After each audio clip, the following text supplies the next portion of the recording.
Let me just, okay, so I've got a bunch of, continue showing the screen.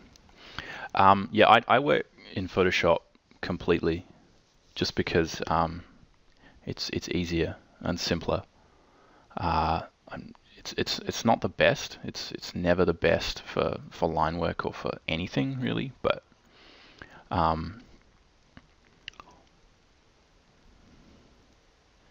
yeah,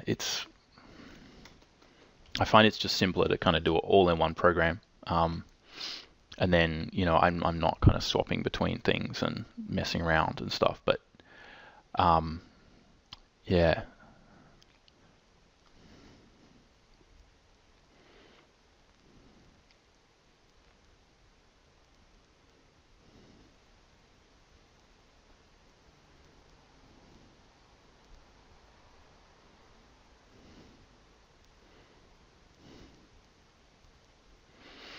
And I tried Manga Studio because it seemed like it had a lot of like kind of interesting things going on there, but at the end of the day, it's just easier to use Photoshop because there's so many powerful tools in Photoshop in terms of like painting and just color adjustment and that kind of thing. It's really stable. It uses all the RAM. Like I guess there's just more support for it. Whereas I find those smaller programs, it's like I used to use Corel Painter, and like one of these big Pinocchio light pages, it wouldn't open in Painter. It just says it can't open it. There's not enough RAM, or it just gives up. Basically, it's just like nah, not going to happen. So that's kind of the difference. Because the way I like to work, kind of as you see, I'll show you some of these files. Generally, the way I like to work is fairly sort of non-destructive. So what that does is means that I've got a lot of layers at the end, and it means I can put the text, I can put all that sort of stuff in there. It's got really good color management. It's got all those little things that I think just make production a lot easier. It integrates with Adobe Bridge. For instance, I can run a batch process on every finished file to swap the text from English to French. For instance, like I don't know how you do that in Painter or other programs. So it's better for that kind of stuff. And at the end of the day, if the line work is not quite as good, I have other ways of getting around those kind of issues. But yeah, basically the way I work is to just trying to see whether I can get this. I know it looks weird for you guys because you can't see the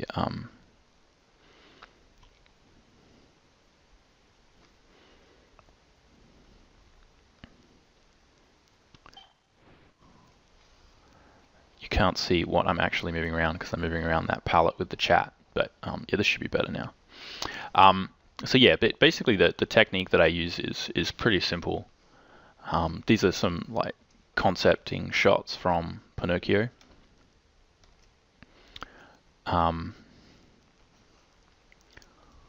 These are some of the characters. So I mean, most of this stuff has been kind of posted, but in terms of the process that I use for the page, it's very simple, similar to what I'm going to do in this demonstration. Like at this point, I've got this thumbnail sketch, and I mean, this is the kind of stuff I'm sure you're like very familiar with. Like Thomas, if you've done comics, it's all about the thumbnails are really important. So these are some thumbnails that are kind of scanned from a sketchbook. Sometimes I do it this way because I just find drawing in pencil is still pretty useful, and I was just found at that point, even with an iPad or something else, it was just a lot easier for me to sketch if I was somewhere else, just using pencil. So I did like a lot of these thumbnails just in a little sketchbook. So that's generally what the thumbnails will look like for a page. And although I don't know whether I have some of them scanned, but normally there's a lot of other little sketches. So the way I'll do it is I wonder whether I can find those as well. Let me pause and go try find those. Yeah, here we go. So this is generally how I would lay out a page. Is you can see here's kind of a sketchbook, and let's see if I can find that page that's kind of done. So a lot of these are sort of just sketches. Again, this is all sketchbook stuff. Just to figure out characters. I think this is going to be the giant sea monster in Pinocchio. So these are probably about A4 size.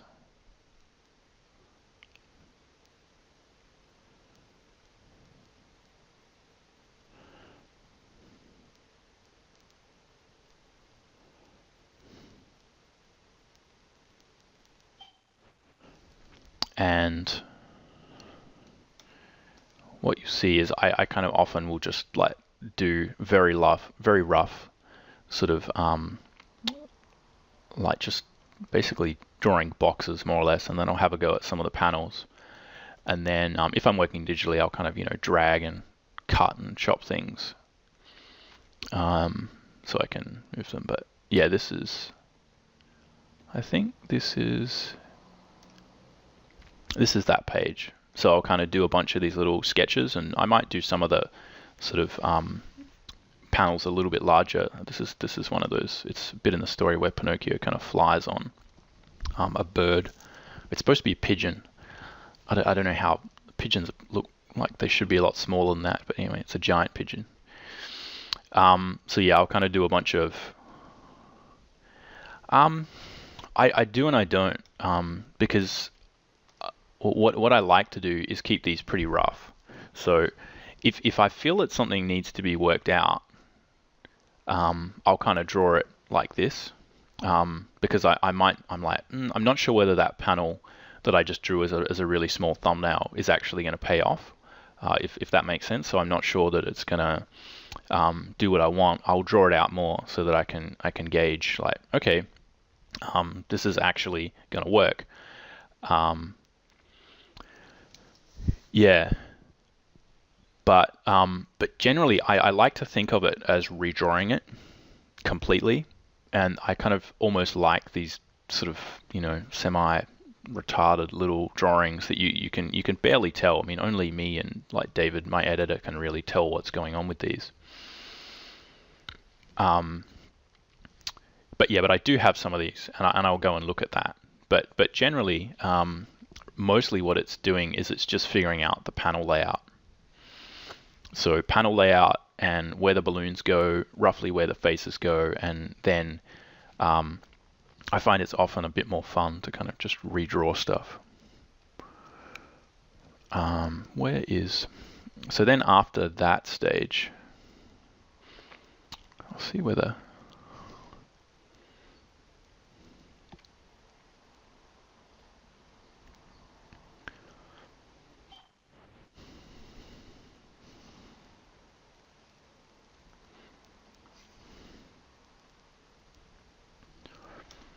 so then I'll kind of do maybe from the thumbnails, I'll kind of try and work them up. Pretty much these days I'm just going from thumbnail to something like this. Previously I was kind of doing something that was more, and then I'll just kind of ink it. And then I will kind of add the color. So previously I was doing a bit more of a step in between the thumbnails and these, but I found it was less fun.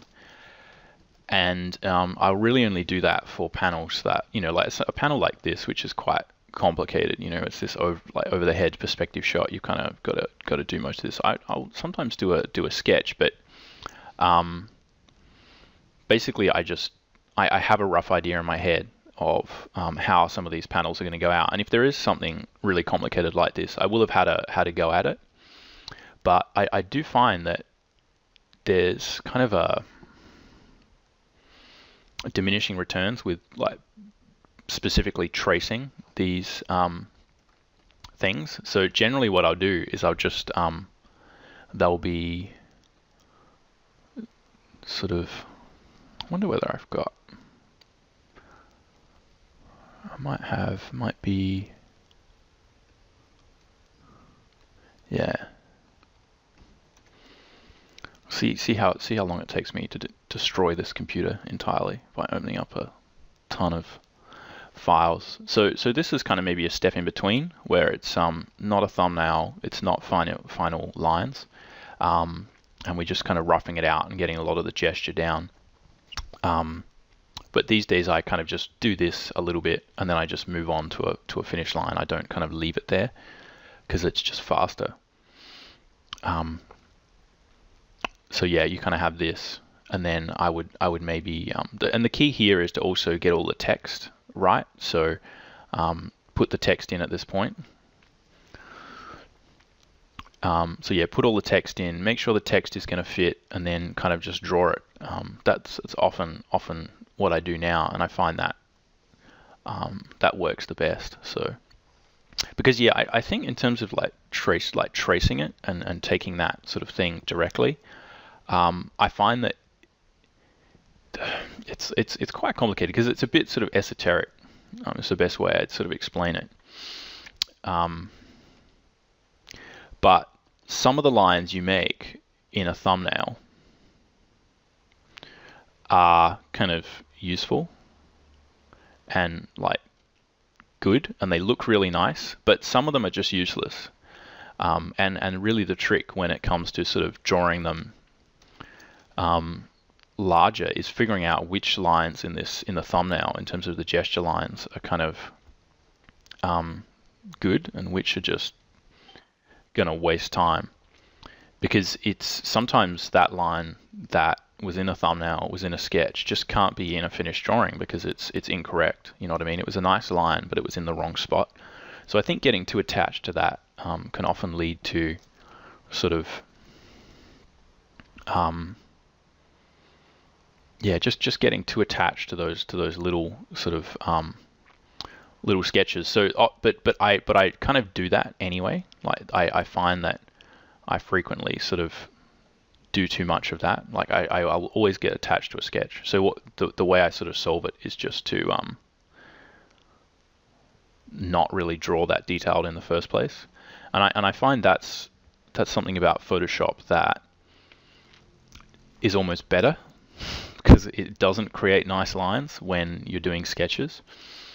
As opposed to something like Manga Studio or working on a pencil drawing, it's very easy to kind of get to fall in love with that sketchy look. Whereas in Photoshop, like really, as much as I like it, the sketching phase is kind of very kind of boring in terms of the way it looks.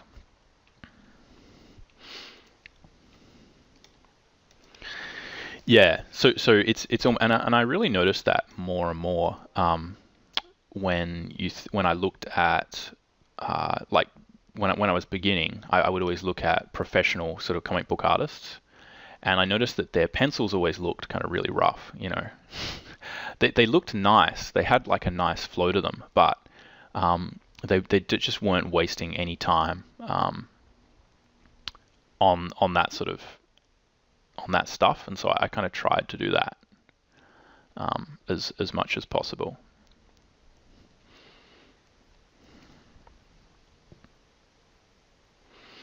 Yeah, because it's the only thing that matters is the finish line work. That's the only thing that has kind of ever mattered, I think.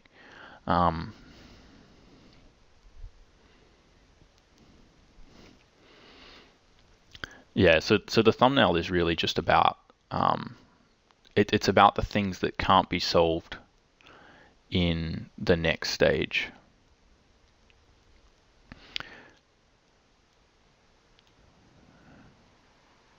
So anything that kind of can't be changed, then I'll kind of sort this out.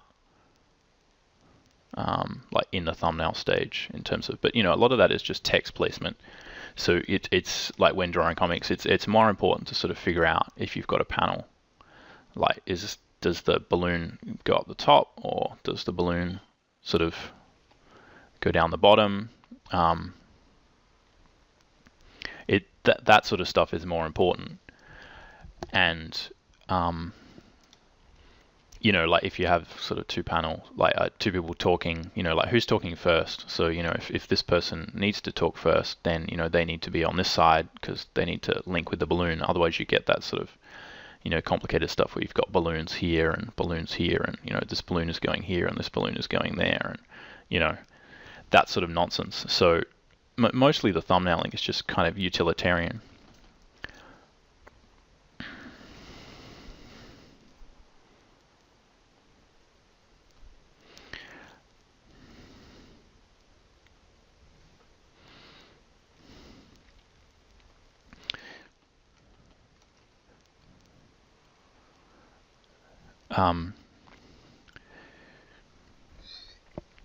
Yeah, so it's mostly just giving yourself space to draw something interesting, So yeah, I find like getting the text in there really early is important. Getting like proper actual text that's going to be the right size on the page is important. So that's where I find it's, and I find that European comic book authors and artists do that immediately, and they actually write it on the page, and I found that was one of the biggest influences, which I think is really important. But yeah, most of this is just it's kind of math, really, if you think about sort of page layout at this point, and it's kind of similar here if we're doing sort of thumbnails. It's just about sort of coming up with something.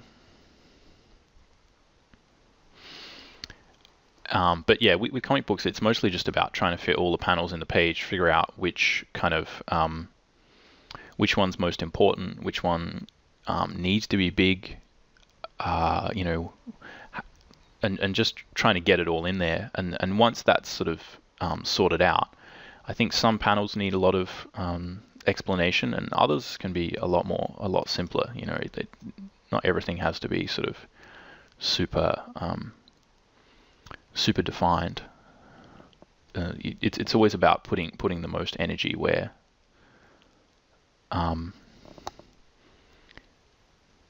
it's going to make the most amount of impact on the finished drawing.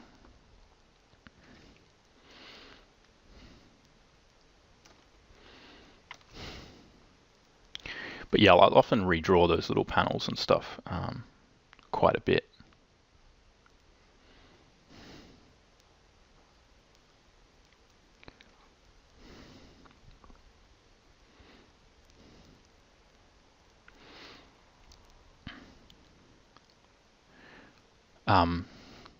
So yeah, the course is like the actual course that we teach, like the Drawing for Comics course at CGWorkshops, it doesn't cover heaps of the actual drawing comic books, the pages, the page layout. I've got a few videos of me breaking down a page, and people will kind of sometimes do their own pages, but in general, it's more about sort of the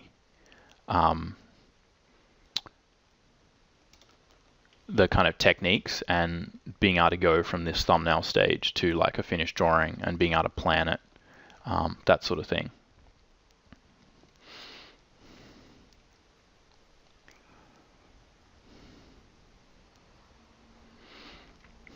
So yeah, if I'm doing this kind of thumbnail stuff, I'm just trying to get a little bit of some kind of gesture going. I'm just thinking I might draw some little kind of goblin guy.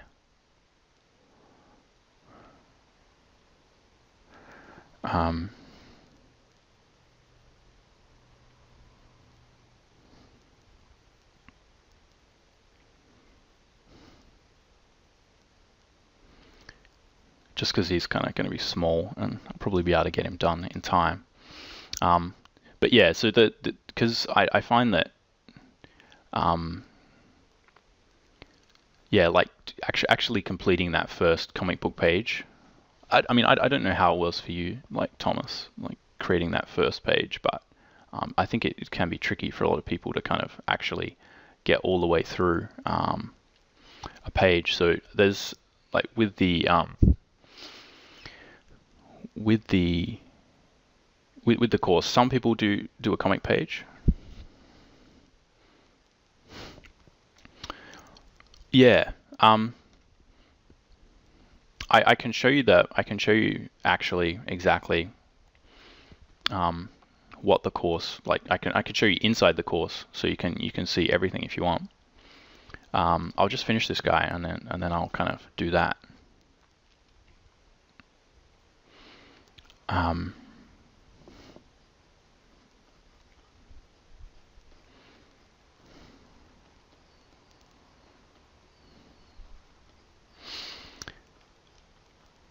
But yeah, the general idea is that the first we go through the process twice of just basically doing this, where you generate a bunch of thumbnails, because I think being able to generate those thumbnails is pretty important, especially for comics. On one hand, because making sure you can easily just go through, draw these little small drawings, and just keep cycling through, being like, oh, draw a little thumbnail, oh, draw a little thumbnail. And it's not necessarily, I think like being able to draw small like this is kind of a skill in and of itself, because, like knowing how to just draw a little house, in perspective, roughly in perspective, and just be able to kind of represent that as like a little thumbnail, being able to do it, like as quickly as possible. Have some sort of trees in the background and be able to sort of think, oh, where might a balloon go? Being able to do that sort of quickly, I think, is important. And a lot of it is actually understanding, just getting practice drawing things small. Like drawing a house like this is very different than sort of going and drawing all the perspective properly. And, in the same way, sort of drawing like little trees is very different. But, just understanding how to set up perspective, like where your perspective lines are going to be and stuff. Yeah, getting that kind of thing going is important. So it's kind of, on one hand, it is actually physically being able to draw small, and on the other hand, it's sort of being able to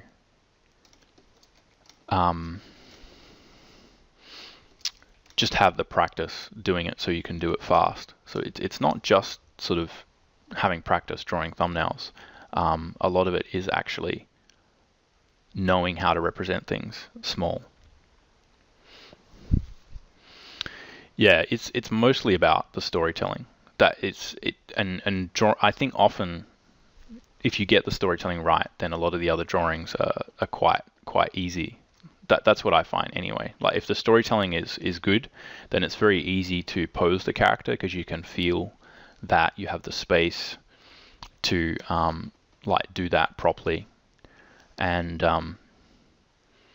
yeah, you've just got room. Everything's kind of working. Nothing's gonna trip you up. It's all kind of there, and I think that's where it becomes, where you can actually focus on the drawing, and it kind of comes much more naturally. So I'll just right. So this is basically like how it will work, I think. Unless the whole system gets upgraded before we go live, but I don't think it will. So in generally, you just log on and you'll have a bunch of weeks. So there's week 1, 2, 3, 4, 5, 6, 7, 8, and each week these kind of open up and become kind of visible. So in week 1, it's just have a quick introduction, and there's like some talking about doing different things. There's a bunch of demos, and there's like 2 demos where, yeah, Cool. Yeah, so there's two demos, and at the beginning, it's kind of focuses on just some basic drawing to get everyone kind of interested and like up. So everyone's kind of doing some stuff. So there's one where I draw like Akuma from Street Fighter. There's one where I draw like just a warrior girl. Then everyone kind of just hands some stuff up. We also do like one of those influence maps. In week 2, we start to think about how you would construct an image that's maybe not just a single character. So yeah, we basically start to create. I'll see what I've got.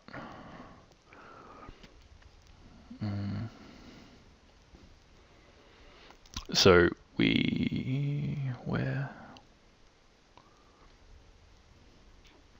right. So these are kind of the thumbnails that we do in that week. So it's just about saying we've got an idea, and your idea will be something like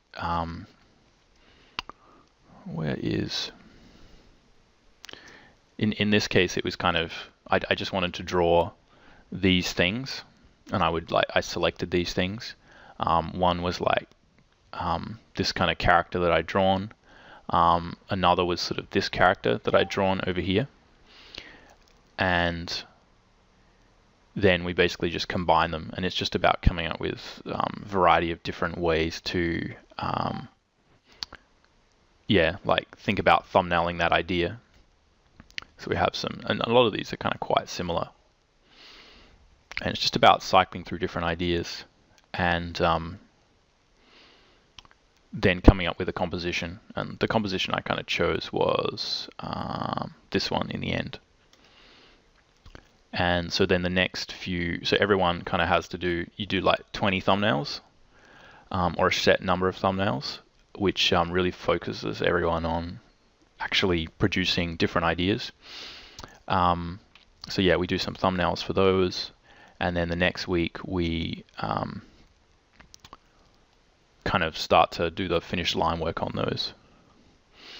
And then week 4, so in each week you basically have, like in this case, we're doing the rough lines, so like the sketching, and then we do finished lines. So it's yeah, just about line work. So that's rough line work, finished line work, and every week we do a webinar, so that'll be like this, but you will have uploaded your work to the website, and then I'll kind of like go over it and we'll talk about that sort of thing. Yeah, then week 4 is coloring that. So this is kind of at this stage. So it's just the process of doing this, and this is a fairly basic kind of composition. It's there's not a lot of background stuff there, so it's really just focusing on that technique, on that process. And then basically for the next 4 weeks, we repeat that process, but we start to think about a more complicated image.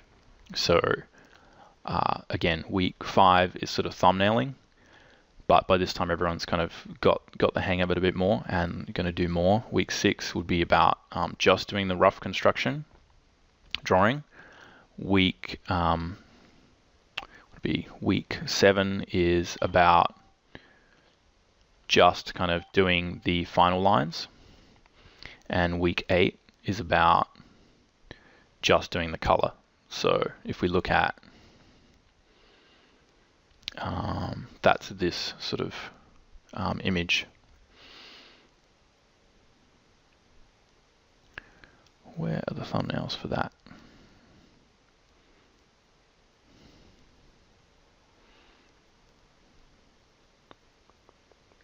Here we go.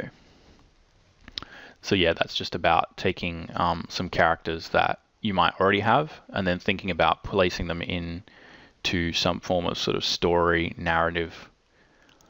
And we just go through, we do like a whole bunch of like 20 thumbnails for that character and that composition. And I kind of picked this one, and then I just show you how I would bring that sort of thumbnail, which is quite rough. You see it's just kind of some really rough sketches, but yeah, I show you how I'll kind of take that and do like rough construction drawing, and then like finish lines, and then sort of do the color on it. So that's generally how the workshop progresses. And people use like a variety of styles when they're like doing the course. Not everyone is obviously using the same sort of thing. So yeah, you've got the ability to kind of do it in your style. And I talk a little bit about using different styles. I give like a few examples, but generally a lot of this stuff is pretty similar. So does that kind of cover PJ more or less? Are there any other things which are kind of unclear about what will happen? Cool. So yeah, the basic technique that I would use is just I'll do a little thumbnail that's kind of like this, and then I'll make it quite light and try and put it somewhere on the page. Again, this is sort of just showing the process. This is not a great example of how one would kind of like compose these things, because we don't have many sort of ideas here. This is just kind of sketching around really, but there's the technique that I like to employ is do lots.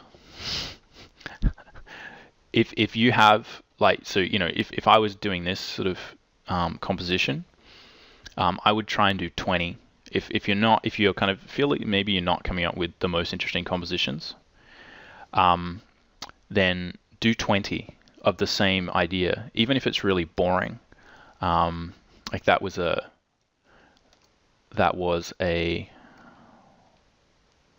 see if I can get back here.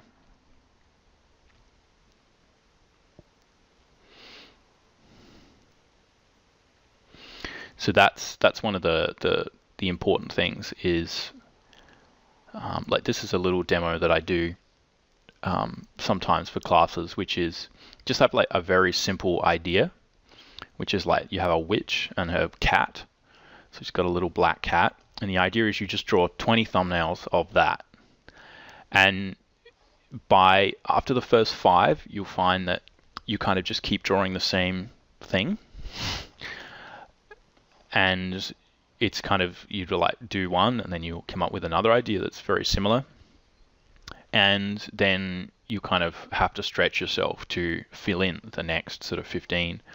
And then by about, once you've done about 15, you'll find that you kind of completely run out of ideas.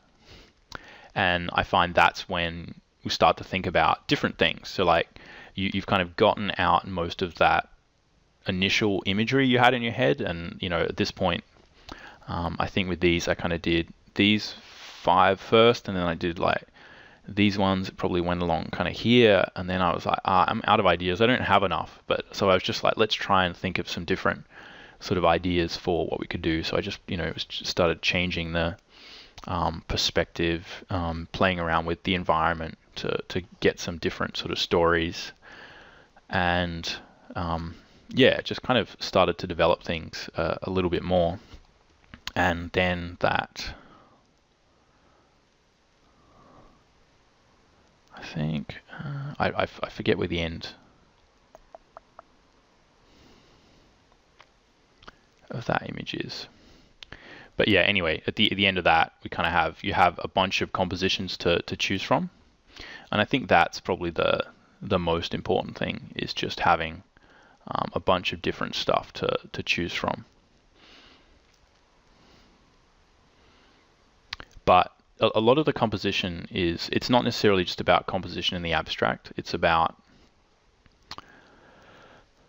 the narrative. I think the narrative is important. So like coming up with a narrative and then figuring out some different ways to kind of show that, and being pretty ruthless with not succumbing to your own sort of generic tropes. This webinar, yeah, it will be. I'm recording it with Camtasia, so I'm not sure how we'll put it up, but it should be available for viewing later in some form or another.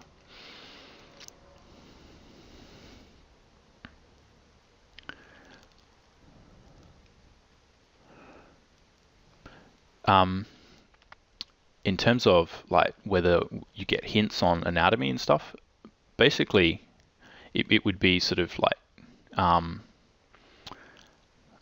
a little bit, I guess, but mostly there's like some little tutorials that talk about like coming up with sort of poses and stuff and how you would do that. But in general, a lot of that sort of thing, like the hints and tips, comes in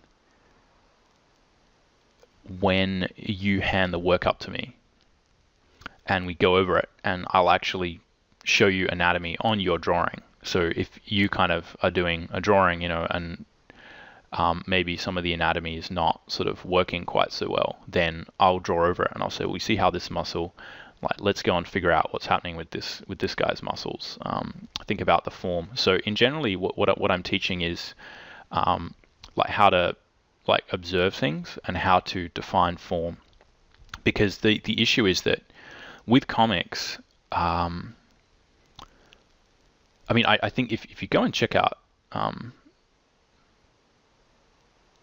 like Thomas's stuff, it's like that's a good example of like a different style that can be used in comics, where maybe there's not quite as much anatomy per se.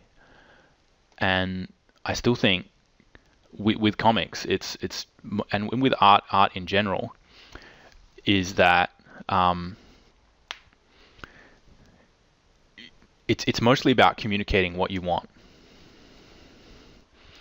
if that makes sense, and that's kind of what I try and teach. So if you really want to draw like kind of detailed anatomy, and you kind of communicate that, because at the first point we kind of start to talk about like what style do you want to use, and if you kind of get that style working and you're like, I want to draw like Adam Hughes, I want it to be really detailed, and then you sort of start to do cartoony stuff where you're not defining anatomy, and then I'll be like, look, you need to do this, you need to do that, look at how these muscles are working. But I think there's just as much validity in comics with thinking more about sort of how do you represent people, and I think that's a really critical distinction to make. Is I think a lot of people are very good at drawing anatomy, but not very good at drawing people, and they can get very caught up in sort of the muscles and that sort of thing. And especially with comics, really your goal is to represent a world in the quickest way possible, because the quicker you can draw, the more story you can draw. So I think the same thing is with perspective and anatomy. So I teach, I definitely do go over perspective because I think that's important, but the way I teach it is very different to the way that someone would teach it, in terms of like 1 point perspective, 2 point perspective, and this is what we're doing. Because I find most people know that, but they still can't draw perspective. And it's not really about that sort of thing. It's about figuring out how do you show depth, and how do you show sort of dimension and translate like a three-dimensional feeling world onto paper. So that's kind of how I tackle most of those things. Is a bit more esoteric, less sort of, oh, this is how you draw anatomy, because yeah, it's how you put it on the page. And if you actually look at most I shouldn't say most, but if you look at a lot of comics and a lot of that sort of thing where you would think they're using a lot of anatomy, and you actually look at it, there's not much there. A lot of it is wrong, and it still looks fine. It looks fantastic. And the same with perspective. If you look about it, a lot of it is wrong. A lot of it is not defined. But the way I teach a lot of that stuff is just stick to the rules which you've developed in your style. So if you're not going to show perspective in your style because it's more about it being two-dimensional and graphic, and you can still represent people, you can still represent places, you can still develop this completely three-dimensional living, breathing world that way, then who cares whether it's got perspective that's right? You know, the perspective, as long as the perspective isn't wrong, then you're okay. That's the way I teach it. So if you kind of start off drawing perspective, and then you violate those rules somewhere, you know, so you're drawing a perspective, you've obviously got horizon line, you've obviously got all that stuff going, but it's kind of, you know, if you do that, then you have to do that for everything. Whereas if you just show sort of overlap, which, you know, is a great way of showing depth, is just overlapping shapes, then, you know, you can get some really interesting effects and show just as much depth and just as much believability as you would, you know, some other way. You know, like a great example of this is kind of animation. If you have like a style, and this is one that I use, is like Samurai Jack. If you've seen that sort of animation style, there's no perspective in there, but there's tons of depth, and heaps of, you know, those environments. Again, the perspective is purposefully doesn't line up, but it still shows depth because they're thinking about other cues that are important to show like a three-dimensional world. So a lot of it is about like receding shapes getting smaller. They don't necessarily get small in that kind of, you know, really defined sort of manner where, you know, you'll might have someone go like, right, what you do is you divide this shape up, and then you kind of find this center line, and then you go up here, and then you go up here, and then like all these shapes are sort of receding in a linear fashion. All they do is they say, here's one shape, here's another shape, here's another shape, here's another shape, and they're all going back in the distance. You can see that there's kind of depth there, and that's really what's important. That's really what gives depth. And even if you have accurate perspective, it doesn't necessarily mean that it's going to feel like you've got depth or that you've got drama. Yeah, so it's always the feeling is more important, especially when you're drawing comics and, you know, you don't have much time to sort of do a lot of this stuff. And if you can communicate it so that someone's like, wow, you know, that comic had really good perspective. If you can make someone think that it had really good perspective, that's just as good as it actually having lots of perspective. And often, again, like something like a Jack Kirby comic, which you might think, wow, heaps of depth, lots of dynamics, and such great perspective. It's not perspective. It's just saying, here's a big hand, here's a forearm, and here's like a head. And do you know what I mean? That's not necessarily perspective. It's just dynamics. And so yeah, linking up the perspective, the anatomy that you need to tell a story. Often that kind of stuff can be distracting. Do you know what I mean? Because you can't juxtapose, you can't get the composition exactly how you want,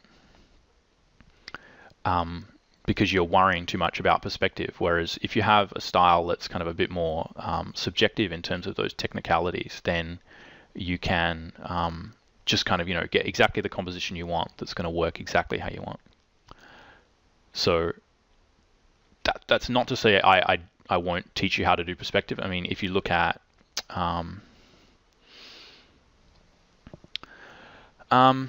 maybe, but in general, I think that basically what you get out of the course is figuring out how to go through the process. So if you want to do that with a comic page that you're doing, that's fine, and that'll work well. If you want to do it with something that you're kind of developing on the fly, that's fine. If you just want to pick like a really boring subject matter and just say, I just want to draw Batman, I don't think it matters. The most important thing is that you are going through the process and starting from completing things from start to finish. That's the main crux of what we're doing, and being able to develop speed so that you can actually draw the comics kind of fast enough. Because basically the thing that stops people drawing comics is that if it's your comic, it's very tricky to kind of develop the story and figure all that stuff out, as well as dealing with the troubles of sort of the technicalities of it. Like there's so much technical stuff to take into consideration in terms of the printing and the size and the resolution and the text and all that kind of stuff. So what I'd probably suggest is that you don't use, if you're doing this course, that you don't use your kind of pet project to kind of do all the tasks, because it will probably distract from the actual goal, which is just to get you to move through the techniques and figure that stuff out. I mean, if you want to, there's certainly people who have, but it's not necessarily going to help you understand the techniques any better to use your process, to use your project. But certainly, if you want to do that, I think that'll work fine. Because I know that you have one of those, like you have a comic already, PJ, that you are kind of passionate about, and you've got a lot of the story worked out and stuff. So yeah, I think that would work. That would work well, but I don't think it's necessary.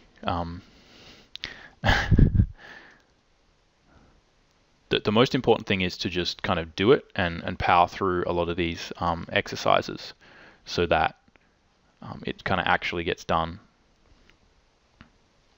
And I often find when people have their own project that other stuff comes up, because it might be something you've been working on for like a year or 2 years, or and there's a lot of issues caught up around that kind of come up that sort of stop people from actually completing the tasks, because it's about more than just sort of drawing the comic panel. And I think really comics is often just about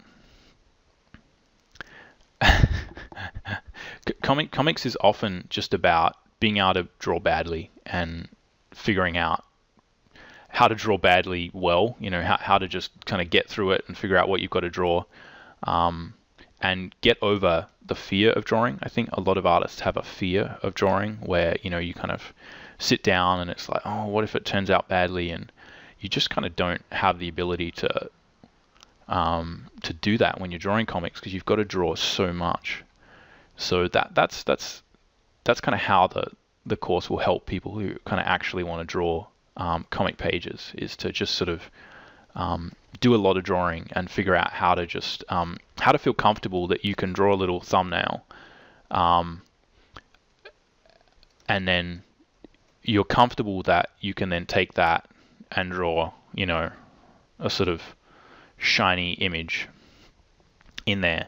Whereas I think often if you're starting and planning your comic project, you kind of have to start with these really rough drawings and you're thinking about that, but there's a real fear about what's going to happen next, and like, oh, maybe I need to work these up. So I think the key is just knowing how to step through the process, and just not sort of stressing too much about all those little details and stuff.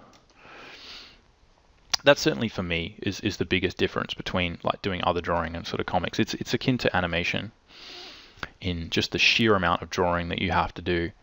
And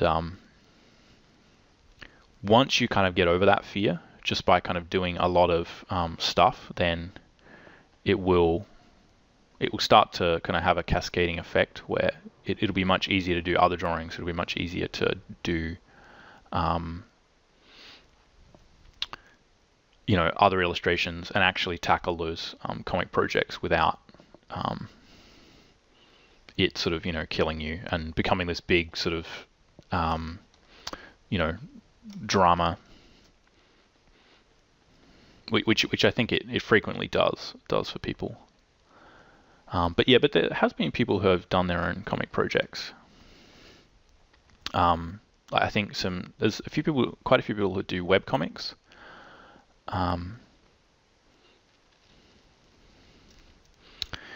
Right. Yeah. Well, I go through. There's a video I do, and I want to add more. Like the truth is that there's not heaps of stuff on a page, but I think this time I'm gonna make sure that they're,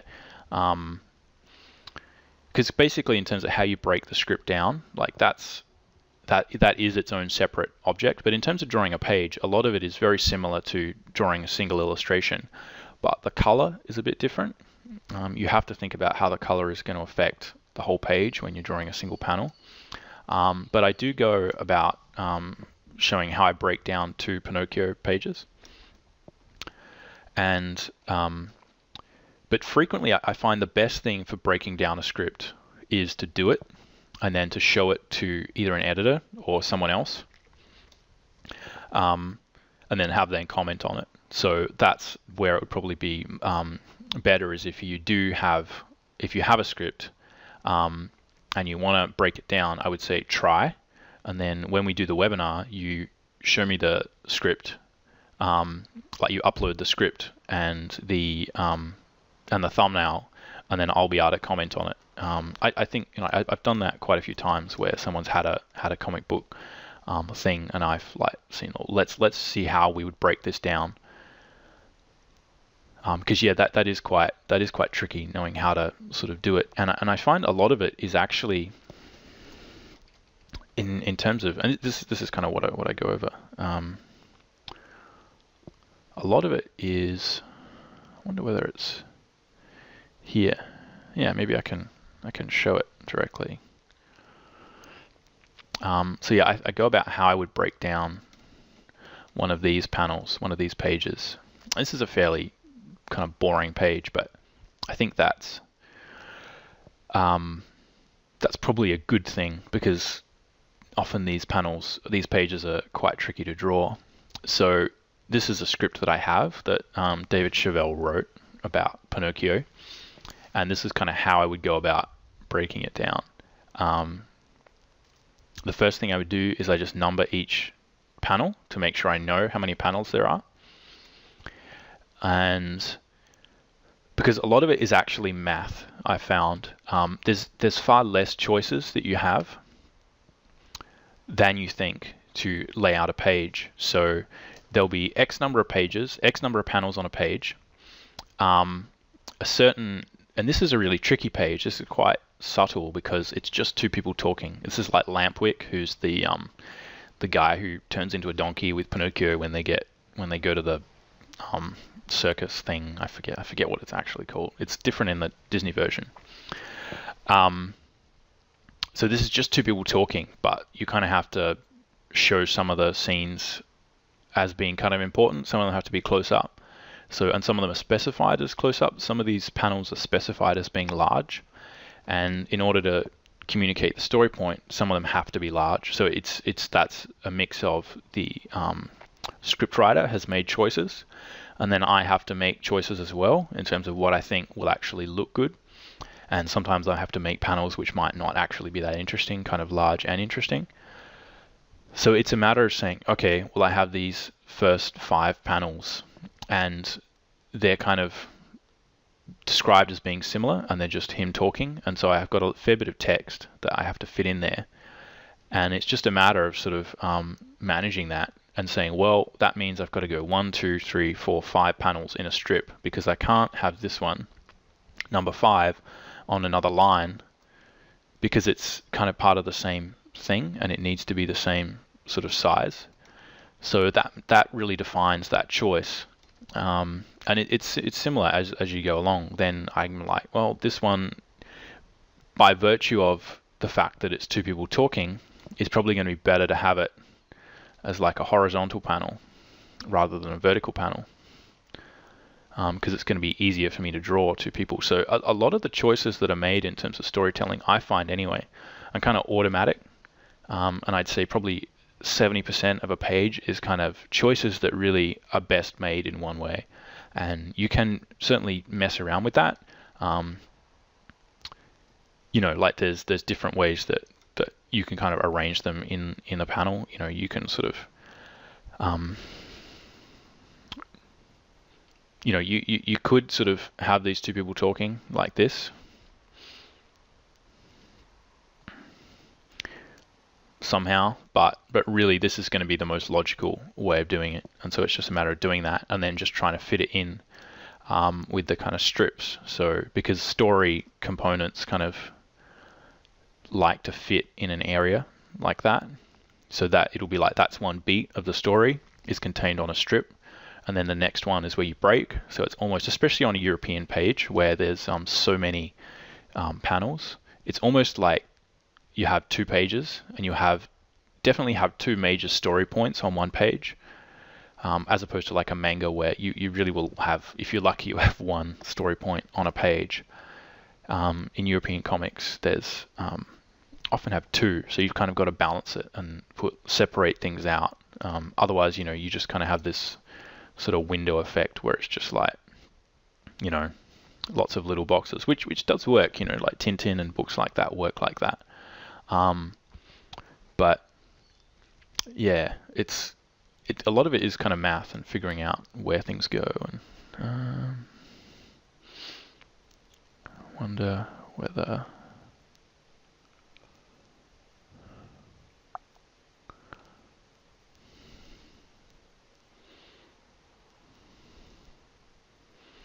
so yeah, this is another one. So it's just very similar kind of process.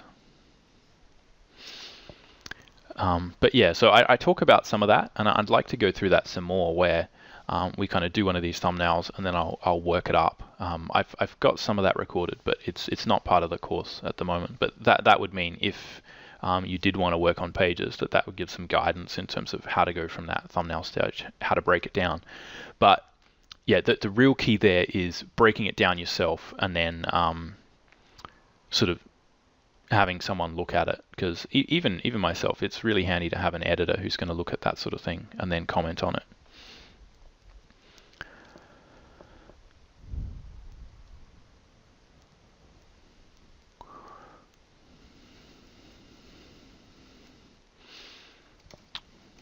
I'm just reading the question.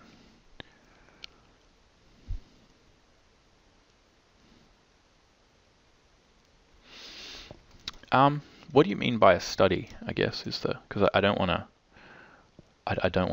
sort of yap on and then have that. No, that's not what I meant.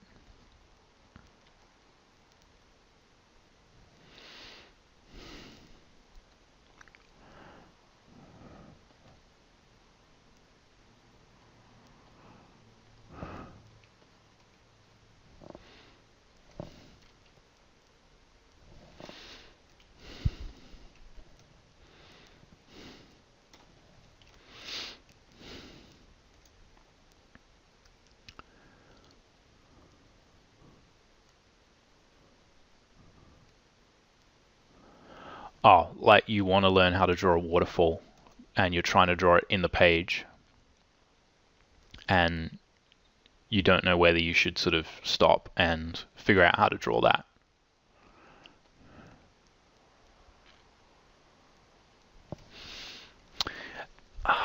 It depends how much time you've got. What I find is that if I say to you, you've got 5 minutes to draw a waterfall, go, you do a much better job than if I say, figure out how to draw the best waterfall ever. And that often putting that pressure on will yield interesting results. So I don't really know. I think that is a tricky question, and my general sort of theory would be just draw it and see how you go. So for instance, the way that I would the way that I would approach sort of, I can't quite draw this, it's not quite working, would be draw it anyway, and like draw it, get it as good as you can. Don't spend time on it. Spend, like if it's a waterfall, you just kind of do the least amount you can, make it look like a waterfall. Job done. Go home. And if you get time later to fix it, do that. If you're actually drawing comics, that's what I would do, because you don't have time to figure out how to draw everything perfectly. And the other thing I would say is that this is the kind of thing I would do at a coffee shop when I'm sketching. So if you look at sort of those, I think I closed them, but you saw those like sketches of the page. Yeah, that kind of stuff is, I would say, do your studies outside of work almost. And when you're working, just do as good as you can, because you can draw a waterfall, and then you can spend 5 years learning how to draw a better waterfall, and you can draw that better waterfall, and no one's going to give a shit, because they're going to look at it for 5 seconds and go, that was an awesome waterfall that you spent 5 minutes drawing. And I think that's generally that's generally what I teach, is just do it, see how it goes. If it really sucks, do like a 2-minute Google search on waterfalls, look at what's going on,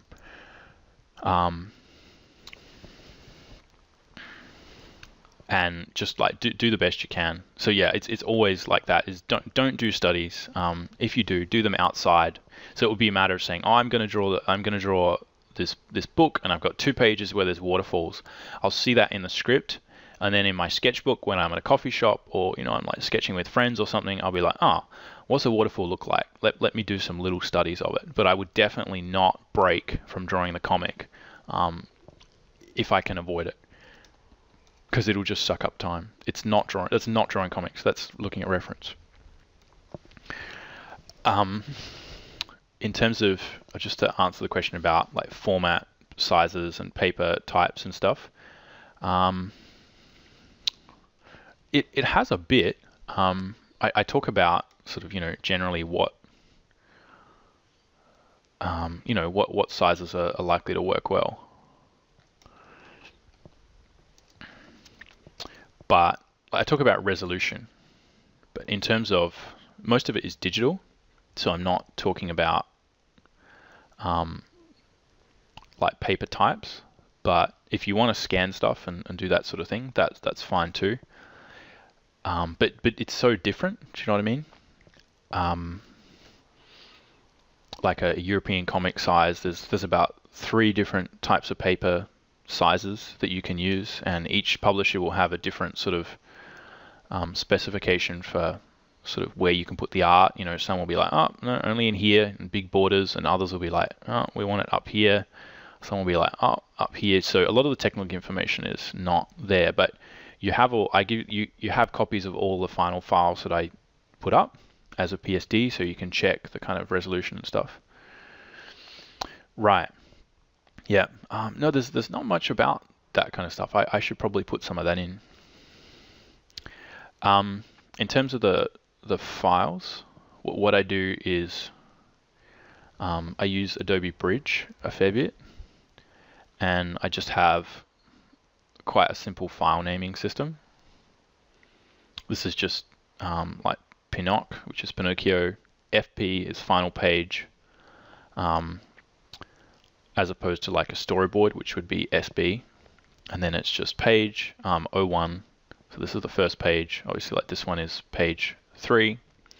And then I have a version system, which is basically like 000 is the thumbnail, or like the rough version of it.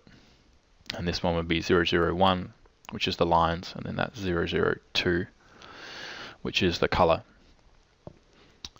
That's just for me, and I did work in video games for a bit, so I kind of have that OCD, got to name everything. In terms of how the pages are set up, I talk a little bit about this. There's a couple of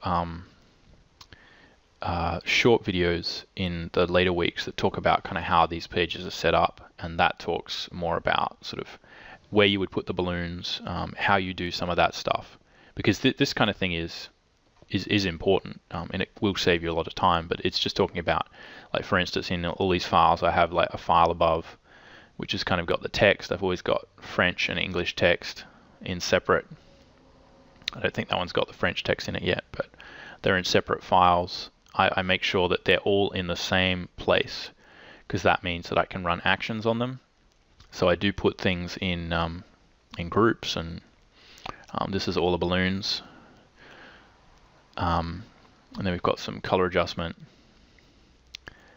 All the lines are kind of named and stuff like that. So I go over some of that stuff. But it kind of, the way I do it on Pinocchio is sort of a bit different to the way I do it on my previous book, Ara. So I do go over that. And again, if we're doing one of these webinars and it's these webinars frequently go for 3 hours, and I do 2 a week. So it's frequently 5 hours of this webinar stuff per week, something like that. So if you're like, I need help organizing my project files, I don't get it, I'll show you exactly how I do it. And then if you're like, how about this, how about that, I'll be like, I tried this, this is how I did it. So a lot of the, if you can make the webinars and you want to do the course, then you can always ask those sort of things, like more esoteric, like weird questions. How do you do the file name, or how do you do this, or how do you do the balloons? So people are like, how do I do the balloons? There's different ways I do them, but where is? So, like for instance, I have like a set of flats. For all the characters, and I will use those same flats to do every character in every book. And if I want someone else to help me do the flats, I've got these. So these are all the colors that are used in Ara, and this is how I get the flats looking consistent. I often also have these files which have got a bunch of backgrounds in them, and I'll drag the backgrounds around and reuse backgrounds. And I also have a set of balloons, and I just kind of drag them in. So there's lots of little things like that which absolutely can save you a lot of time when it comes to doing comics. But the other thing that can save you a lot of time is just having some actions to help you figure out, like there's probably some really neat action ways you could maybe just draw balloons, and if you have them on the right layer, then you could fill them all with white if you kind of know what you're doing and that sort of thing. So yeah, it really depends sort of how you want to approach it. So I'm just going to try to do some kind of quick finished lines on this guy to sort of show you how I go about this. And generally one of the things that I talk about, you are asking like before about sort of, do I use Manga Studio? Because I don't, I just use Photoshop. One thing that I do find that really helps sort of make Photoshop like a capable line producing tool is I have a kind of sketchy style, which isn't really fair, but I try and work as high resolution as possible. So this is kind of quite high res. It's not that high res, but it's it's fairly large. A lot of those comic book sort of bits where I'm doing the inking, they're all quite large. They might be like 8,000, 10,000 pixels high. Generally what I do is I will, and if you're thinking about like the technicalities of it, I do go over some of this sort of thing. So if you have, say, like an American comic book page, like you probably know what size that is.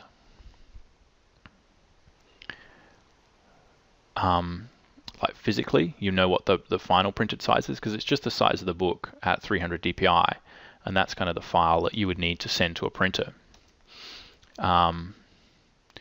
So all you do is you take that, and what I would do is I'd kind of, instead of making it 300 dpi, I'd work at it at about 700 dpi. And that's kind of how I would figure out the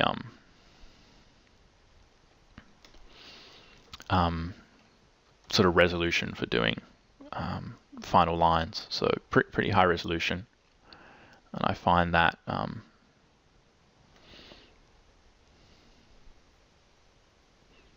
really helps to iron out all those issues. And it's the same sort of concept you'd use if you're doing traditional line work, which is odd, and I didn't think that would be the case, but I find that is the case. Yeah, so in terms of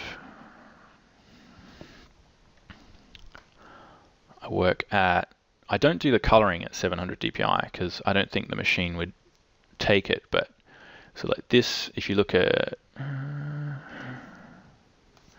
maybe I wonder whether this one is larger. So this one, if you look at the resolution, is about 3700, and that's exactly 300 dpi at exactly the size we need for the publishing. This one is the same size, but it's at 700 dpi. So if you look at kind of actual pixels, that's the actual pixels, whereas this is actual pixels. And then I just resize it down.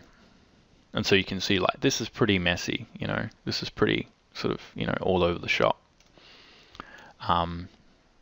But you kind of size it down and you have it at a lower resolution, and in the end it kind of, I think a lot of that stuff gets ironed out.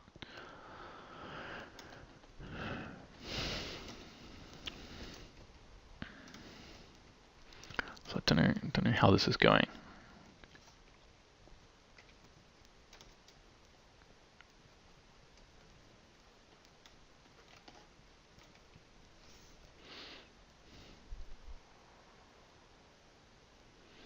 I think this bit could be done better. I might do it in a bit. Yeah, so we do go over a lot of those kind of issues because I think frequently people will use a resolution that's insufficient, and you be kind of, you know, for some reason, like if you look at pencils, like, you know, traditional kind of pencil work, there's a lot of kind of definition in there that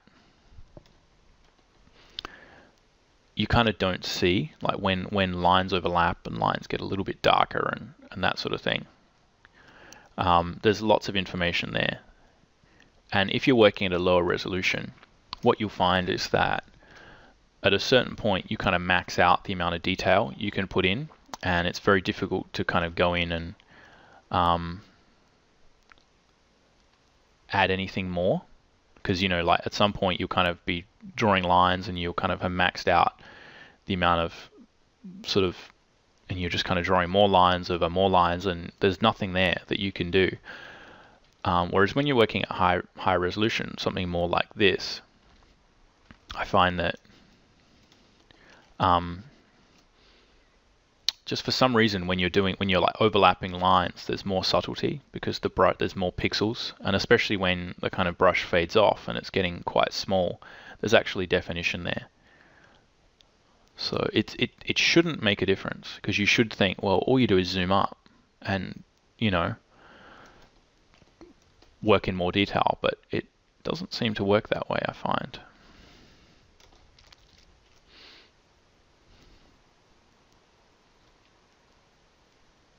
For some reason.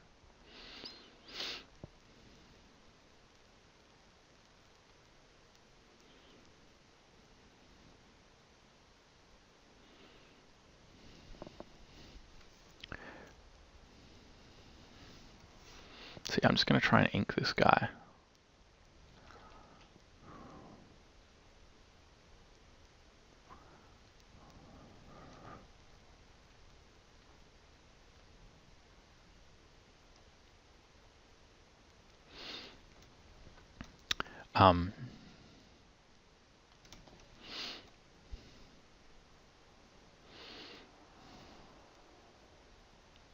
So yeah, often the lines that I use are often pretty sketchy,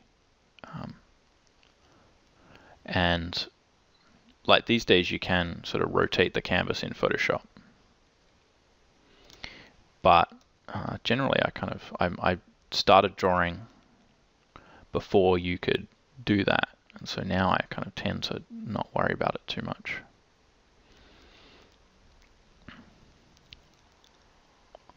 And I find in general with those sort of things,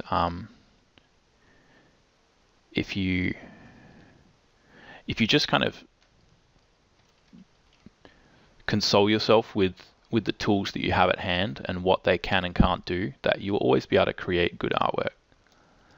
No matter what kind of limited amount of stuff you've got, you can always create some interesting things. Like I created a lot of my like Ara book sort of in South America on a 13-inch MacBook Pro while I was kind of working on the road. And it took a long time because, I was used to having, sort of what I'm working on now, which is, a big screen and all that sort of thing. But it didn't take long to kind of get over that and just kind of start to be able to get on with it. It took a while, but not that long. So it's often just about sort of after a while with line work, your brain will kind of figure out what can and can't be done. Although I don't know how much of a good example this one's going to be. This one's pretty rough. There's rough and then there's rough.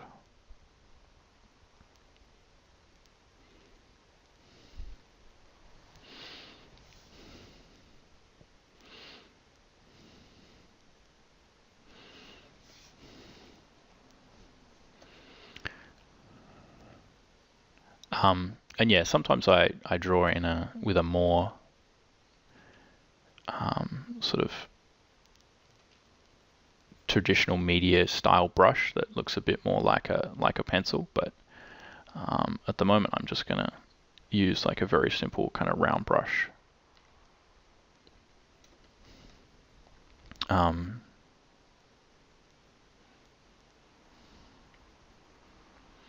Just because it's going to be a bit easier.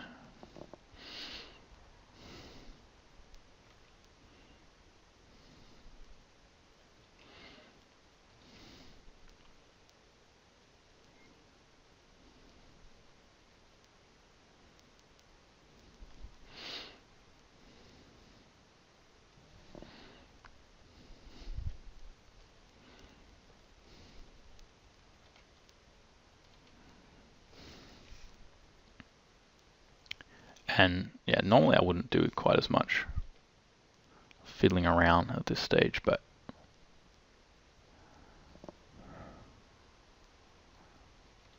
sometimes it's didn't really put enough time into the sketch to make it kind of that solid. So just having to make up some of these details on the road, which is a good skill to have. It's a bit dangerous to kind of go overboard with defining pencils, especially in comics, because a lot of it is about sort of going fast.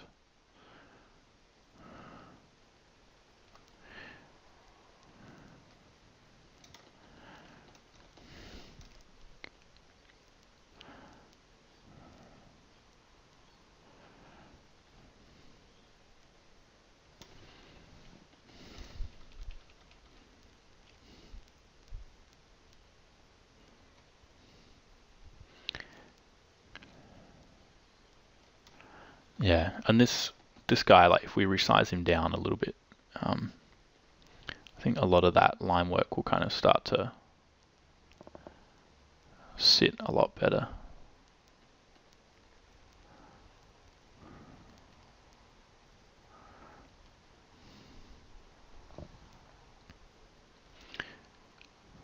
And it's only if I find like if I do too much, once you kind of add detail, you're kind of almost stuck adding that same amount of detail to everything, which can be really tricky.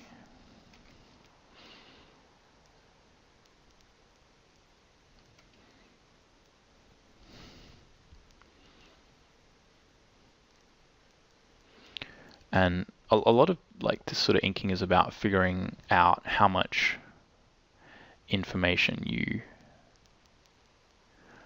need, like how much you can kind of put into the panel, and how much like when you zoom out and when you print it. how much of that is actually going to show through. So, in this case, it's kind of probably the amount of detail that I'm putting into this is more akin to what would be in quite a small little panel, even though it's kind of ending up quite big, which is a bit deceptive.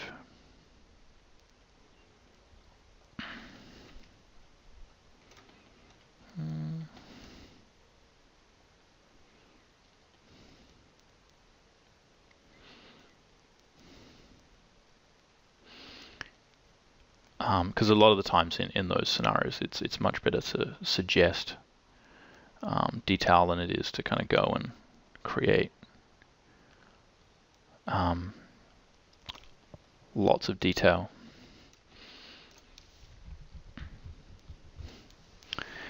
Not anymore, but yes.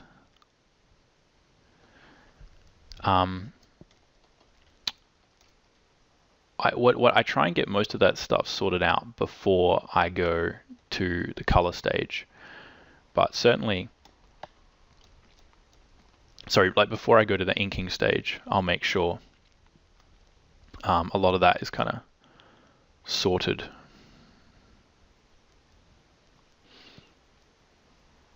But when I did the first book, like the 7 Pirates book that I did, again for the French market, we kind of finished that, and then my editor David was like, yeah, we have to change the first 5 or 10 pages because it looked nothing like, it wasn't really even a matter of detail, it just looked nothing like the last page. It was so different. So it'll take you a while to, if you are kind of drawing comics, it'll take you a while to kind of zero in on those issues, like how much detail do I need to put in here. But frequently what I'll do these days is I will often leave the pencils in like the rough construction stage of it in various degrees of disarray, and I will frequently come back to those and redraw characters, because I find that, as I was saying to PJ, it's better to just go ahead and recreate something. Like, do the best you can, move on, don't get stuck up on it. If it really becomes a problem, then go back and kind of mess around with it later.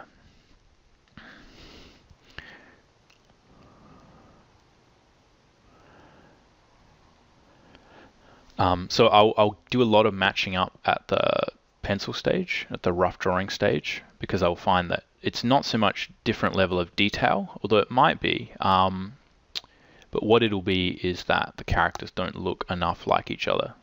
And I don't do a lot of model sheets. I don't do too much model sheet sort of stuff. What I do is I just kind of draw the characters in the comic as they appear in the comic, and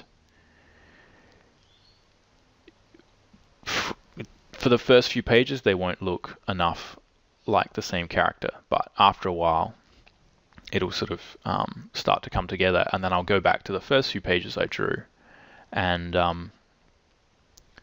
sort of by that stage I'll actually know what the character is, and I won't be like worrying about, I'll just be able to draw them because I've drawn them so many times, and I'll just be able to fix up those first few pages and figure that sort of thing out. So yeah, it's very tricky to sort of get things consistent in terms of the level of detail, and especially if you're painting. One of the things that really ties comics together is you kind of ink with the same tool. So if I use this same brush, you keep it the same, like I keep this number 10, and I keep that the same thing like over and over again, then it's always going to look fairly consistent. It's never going to look way off.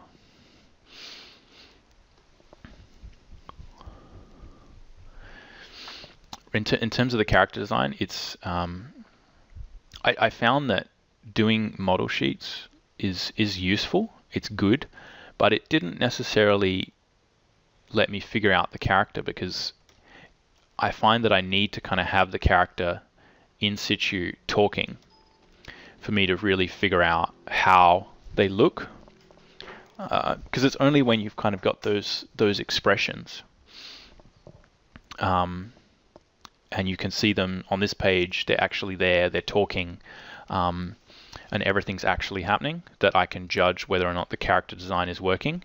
And frequently I'll have to modify the character design a little bit to make sure that they're actually able to express the things that I want them to be able to express. So I find that it's normally, and I don't know whether like other people who kind of draw comics find the same, but I normally find it takes about a book to be able to actually draw a character and be confident that I'm like, yeah, I know exactly who this character is. I know how they act. I know all that sort of thing.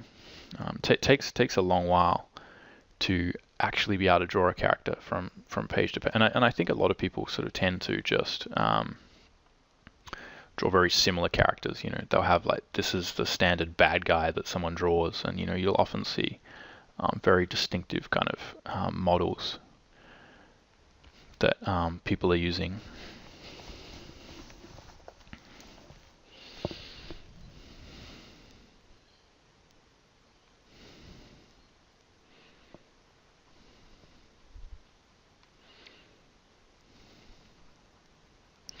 In terms of so it's basically just about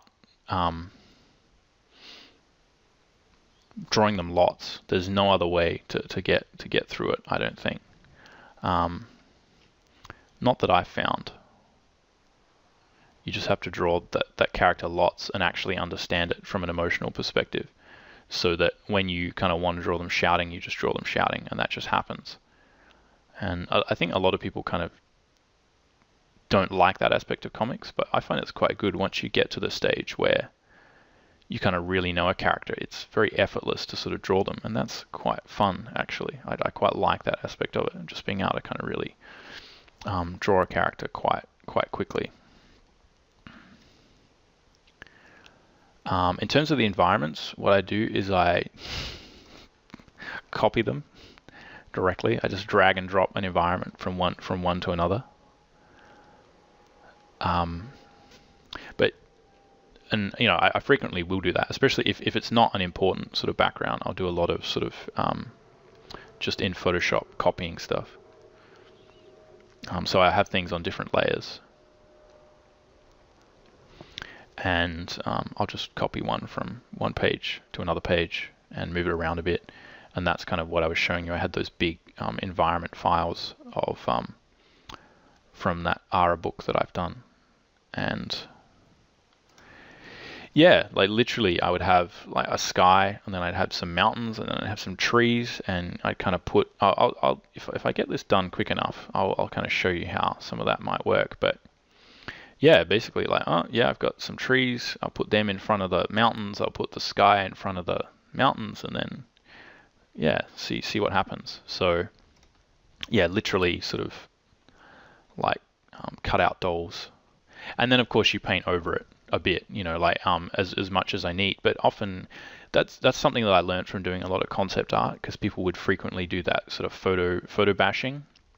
And I was like, well, I can do that, but just with stuff I've already drawn. So, you know, I'm not introducing photos because I don't, you know, that doesn't fit the style that I want. But I think some of those techniques really help get speed up with comics. And in that scenario, it's like the panels they're supposed to look exactly the same anyway. Yeah, well that's the thing, and I would like to do it with line work, but the thing is that as soon as you scale up line work, and I actually did this for a while in ARA, I thought I would be able to copy the characters, and all the characters are on separate layers. Every character, everything, every goddamn thing was on a separate layer, and it worked quite well for a lot of stuff. But yeah, you would just have kind of what Alex was talking about, where, you know, some lines would be really sort of thick and others would be thin because I'd zoomed them up a bit. Just doesn't work. And it's much better to have the character be properly expressing the exact emotion that they need to kind of express right then. So I found that didn't work, but painted backgrounds work quite well. So yeah, it's just a matter of kind of using that to kind of start off an image, But in general, I mean, that's kind of doesn't really answer your question, because it's not the best practice to use that sort of thing, really. It's better to actually be able to draw it, and I think it's not good to be able to sort of be in a situation where you're constantly in fear of drawing something again because it's not going to look the same. It's important to be able to draw it. But in general, it's the thing that I find with comics is if you do lots of it, you just get better at it. It's the best thing about drawing comics is that you lose that fear of drawing because you just have to do so much of it. And frequently, it's almost not that you're trying to make everything look the same. It's that you don't have time to be able to draw every variety of tree there is on the planet. You have enough time to draw 2, and all your trees will look the same because you don't have time to draw all sorts of different trees. And that just the kind of process of constantly going through and all that will kind of make things more consistent anyway, if that makes any sense.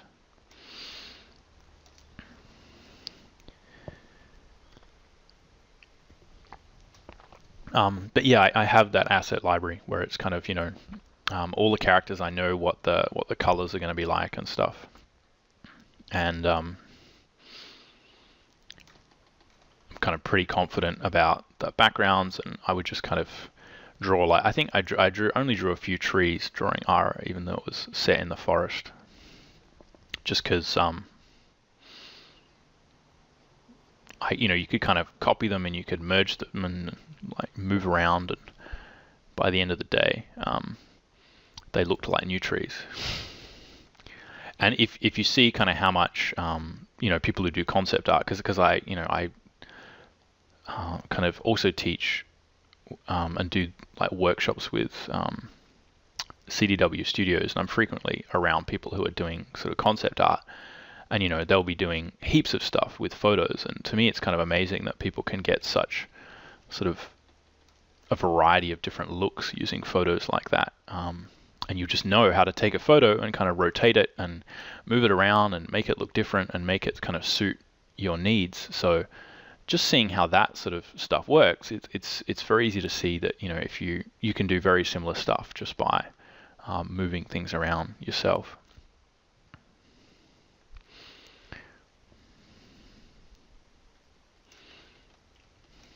But yeah, in general, the best way to get through any of those sort of things, like it's difficult to draw the same thing twice or to get the consistency, is you just do it. Do a lot of it. It'll look more and more consistent as you go, and I think that's one of those things that a lot of the time people's first few comics don't look that consistent, but after a while you just kind of it just becomes a skill. That's my experience of it anyway.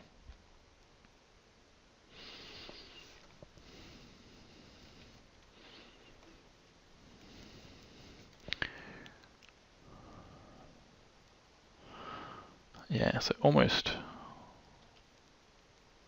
done with this side of things.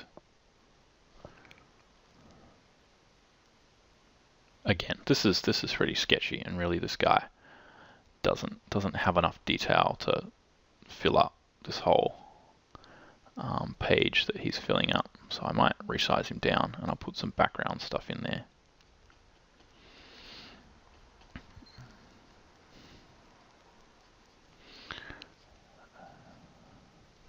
But this is just to give you an idea of sort of how we go about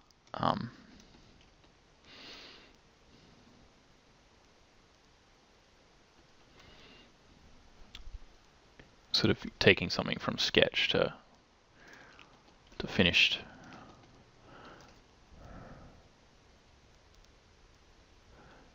And I think another thing that's really important that kind of like doing comics will teach you is that you never really know how something's going to turn out until you finish it.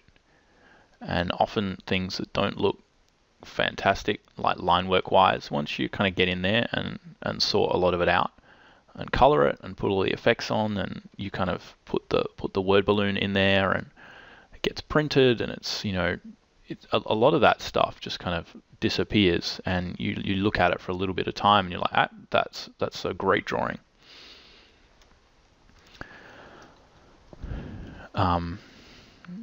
So yeah, knowing that and knowing kind of how much effort you need to put in at each stage is also critical if you actually want to, you know, draw pages and do that sort of thing.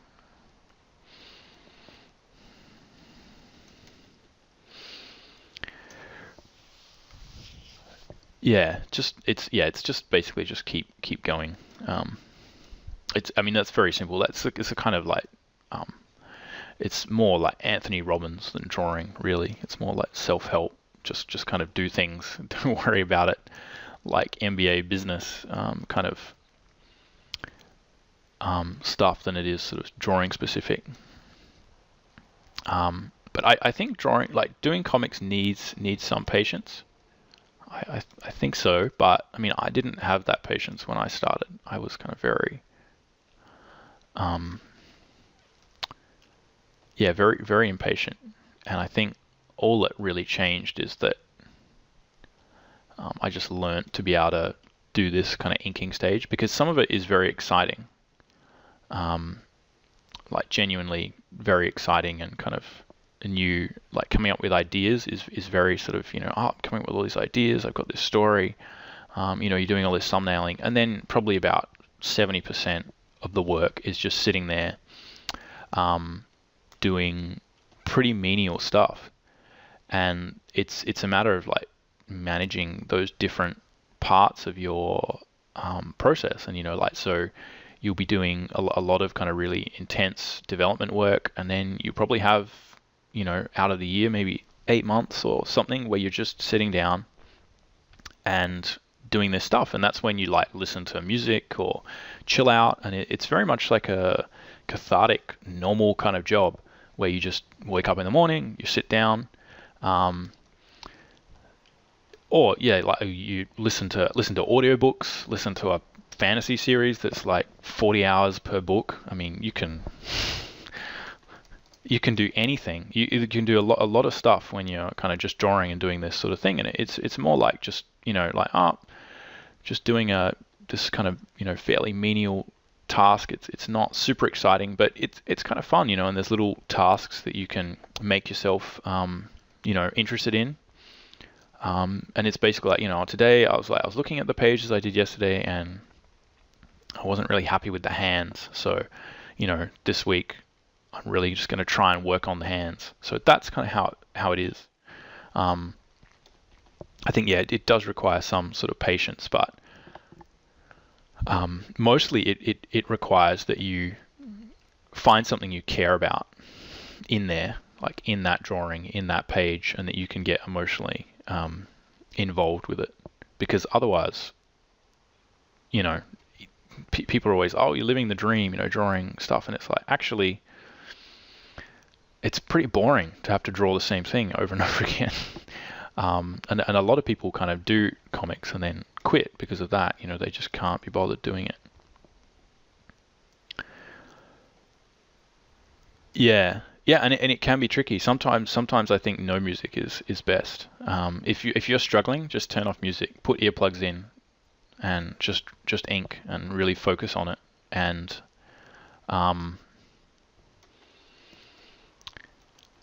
just go for it. Because yeah, like sometimes music, if music is in the right wavelength to what you kind of want to create, then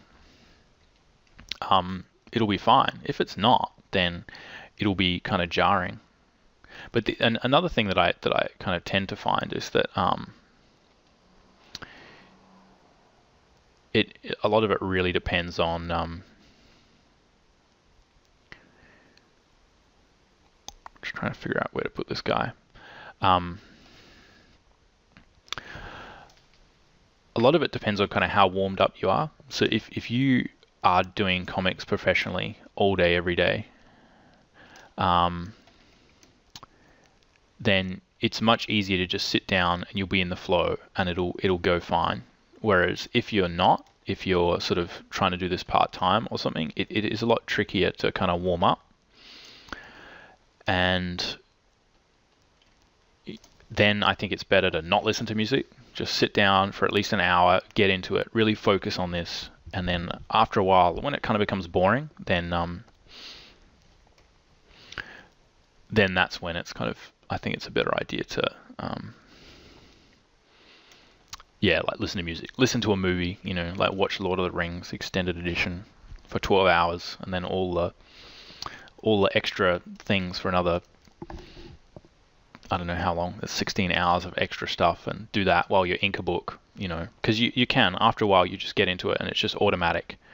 And if you've got good pencils, then yeah, it's not gonna be a problem.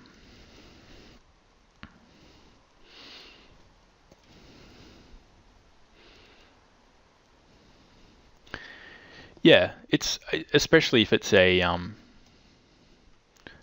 movie you've seen before, and you know it. It's not gonna be like it's not gonna be distracting.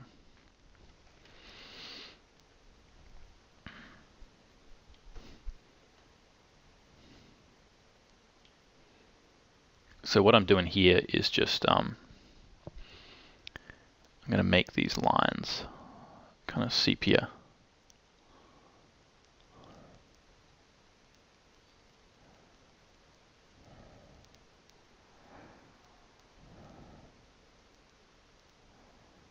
There we go.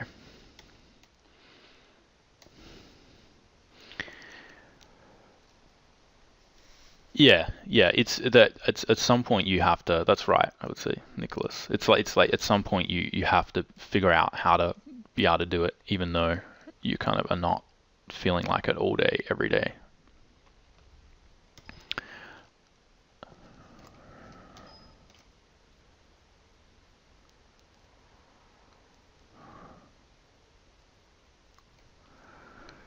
So how much time we've got left? I think about 15 minutes, 20 minutes probably. So we'll see how I go for this. I'll probably, I can show you some of the things I would kind of do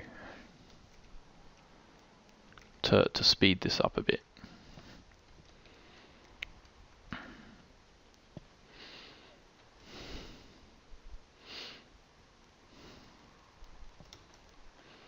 Okay. 12 minutes. Okay. That's like the glasses half empty view of it.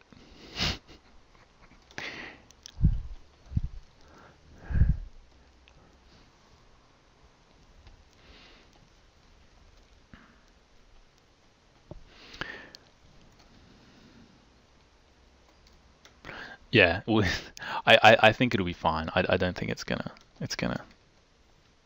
close us down, but you never know.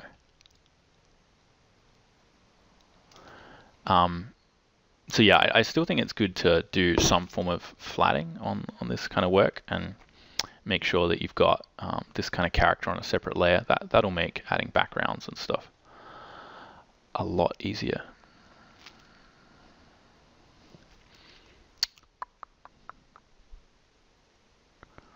Where?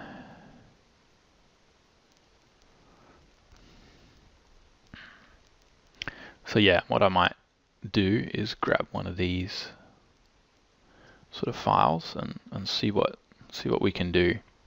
And so this is sort of a technique that, again, it's not really to teach how to draw backgrounds, because it's when we do some of the other technique, like tutorials that are full length, obviously you can actually go in there and make full-on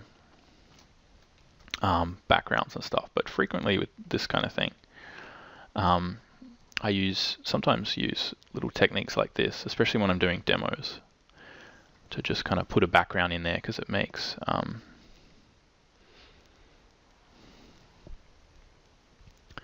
this sort of thing a lot more interesting.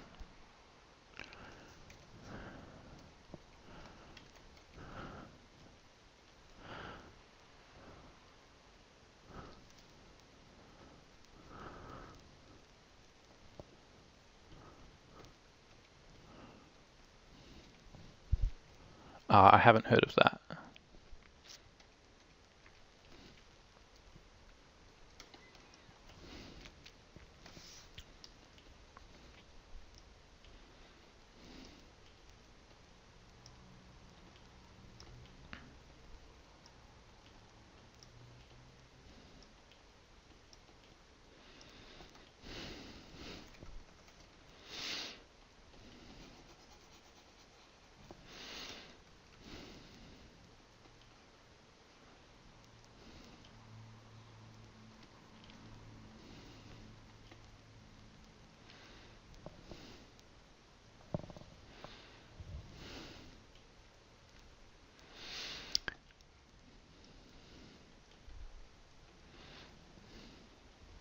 So yeah, this is just this kind of stuff is I think it is kind of a skill in and of itself. It's not always as easy as it looks, because certainly if you look at the kind of photo bashing stuff that people do, where they just kind of combine a bunch of photos and often get really good results, and it's the kind of thing, well, it's not that easy, because otherwise everyone would do it and it would be good, but some people are much better at it than others. It really kind of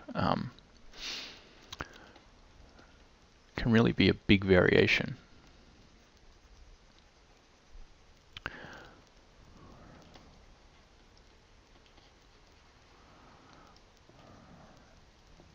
So anyway, the way I would do this is I would not spend too much time on it.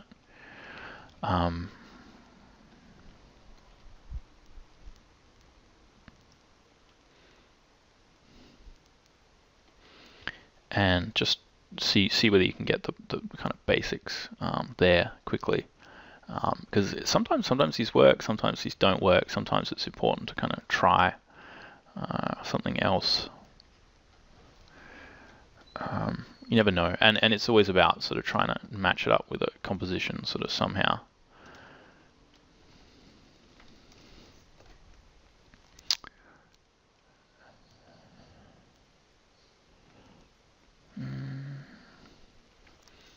Put this guy in his own thing, and I might try moving this up.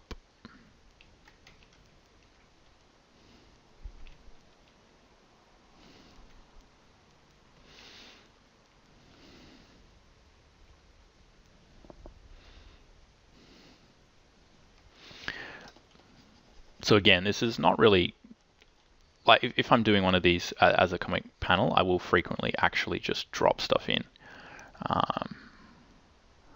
And often if it's just a little background or something, and that, then often it'll work fine. If it's a bit more complicated, then like this kind of almost needs to be a kind of illustration in and of itself, then yeah, this kind of thing can be more just a starting point. But frequently with a lot of those background kind of panels and stuff, in the ARA book, a lot of them would just drop in, because it's just a little, you're really just looking at sort of something like this with a speech balloon, and it's just about putting something in there, as opposed to a flat color.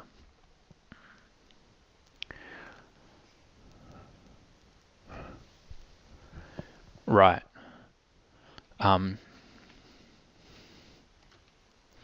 Yeah, I've as I was saying before, that the main reason I use Photoshop is just that it's really simple.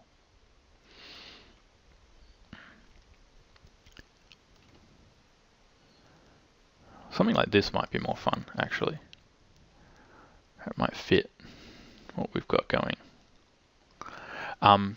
Yeah, the reason I use Photoshop, and I have tried those. I mean, I used Corel Painter for a fairly long time.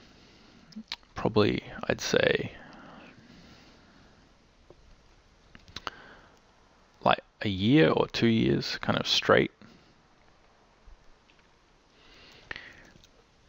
But Photoshop is a lot faster, and it uses more RAM. Uses RAM kind of better, whereas I find like a lot of new kind of drawing programs, they're quite promising, and there's like interesting stuff sort of happening, but the problem is that you'll make more money by selling stuff to people who aren't professional. And a lot of the things that you kind of really need in a professional program, kind of sort of a second priority for kind of newer programs. I mean, that's what I find anyway.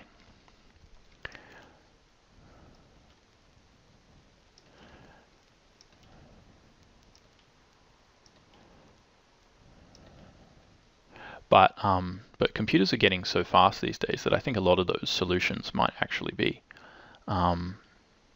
really interesting soon.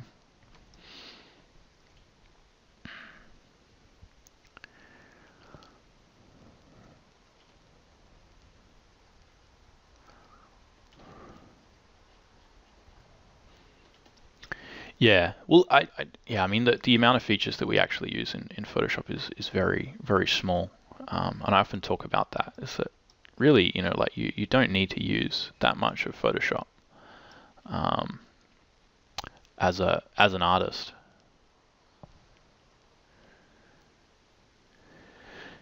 Yeah, and it's yeah, like I found that in using Painter. Like Painter was kind of fine and stuff, but it really it really had its own specific ideas about sort of how it should be used.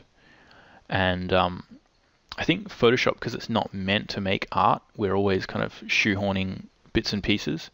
It seems like if you have an idea of something that will work in Photoshop, it will, like some process kind of junky sort of issue. It's like, oh, I wonder if I could do this. It's often frequently if you go in there, it kind of will work. Whereas I just found in something like Painter, it would be like, well, no, because we just, do you know what I mean? Things don't necessarily all work together in the way that they do with Photoshop. With Photoshop, things really seem to. There's a lot of people who would complain, basically. If these things don't work together. But the other thing is that despite not having, despite like it having all these silly features, like about for photo stuff that you don't really use as an artist. It's surprising how often one of those little things will come in really handy that you didn't think would come in handy. Like if you've seen a lot of people like Sparth and a lot of those speed painting people, they'll use custom shapes for doing speed painting. And that's the kind of thing that you would never really think of doing. But it actually, gives a lot of really interesting results that you'd never have thought of. And that's, a technique that people have kind of, engineered just because Photoshop kind of had those things. And it's like, well, let's see if this works. And it does work.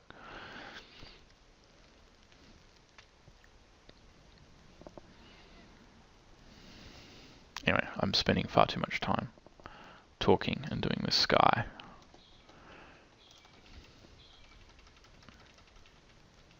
I'm not sure it's making it any better. But anyway, once I kind of have an idea of what the background will kind of look like,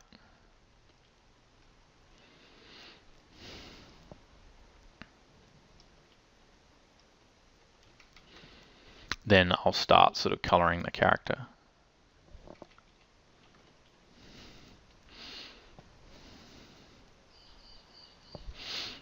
And there's lots of different ways you can do this. When I'm kind of doing the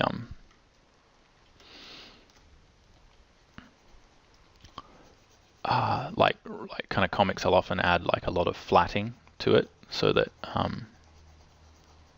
it looks really like it's a lot cleaner. But frequently these days I'll just do like a quick, especially for demos. I hope it won't end the webinar. If it does end the webinar, I'll just keep going with this demo because I'm recording it. And we'll go from there.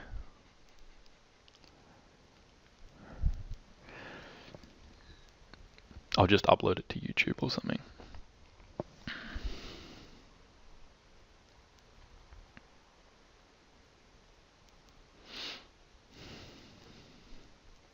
But yeah, I think this is the first time we've used this particular webinar software that we're trialing. So we're not part of this is just figuring out how it's going to work before we use it in the actual kind of class webinars.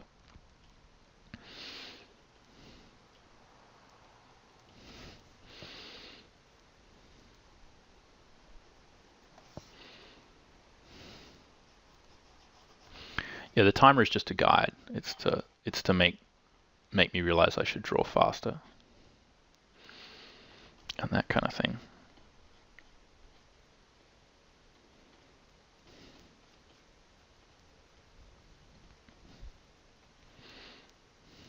Draw faster.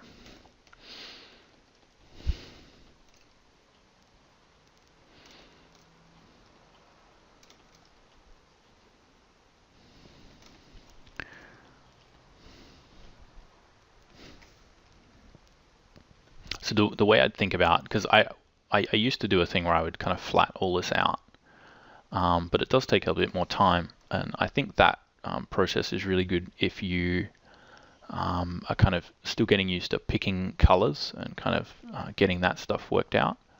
It can be really good to do this as a very simple flat color layer, and then you can go in and eyedrop and change all the colors separately without any trouble. But this is a bit faster and more useful for demos.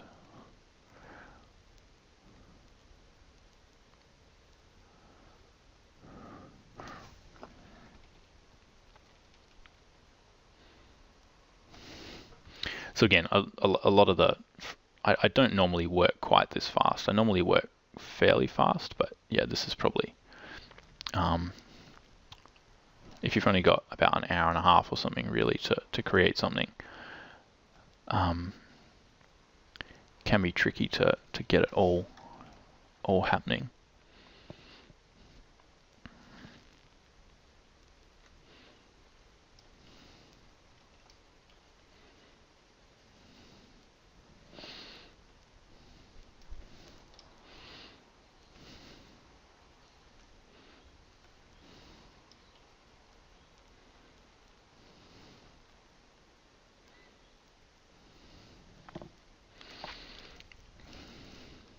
So yeah, these flats are really just about the local color that we're using. Not worrying about anything else. Not worrying about shading, because I'm going to add a shading pass to this. And once I do that, a lot of this will kind of have dimension. And I find if I add too much dimension here, then often it can ruin that sort of stuff.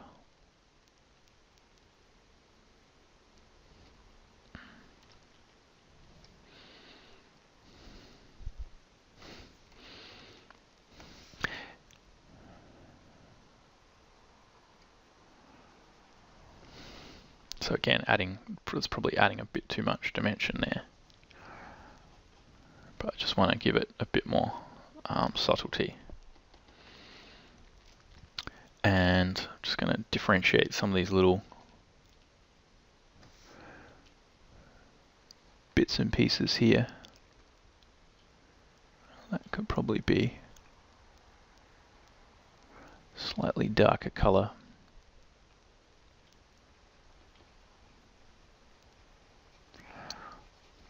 So again, often with this, like the rougher it goes, if you can kind of keep it looking rough, then that will kind of give it a bit of a loose look, and often you can get away with that more than if you really went in there and tightened everything up. I think if you're going to tighten everything up with this technique, it would be much better to just kind of go in and do it via like, you know, proper flatting technique. So making kind of different just flat brushes, do it completely flat, get all that kind of stuff working.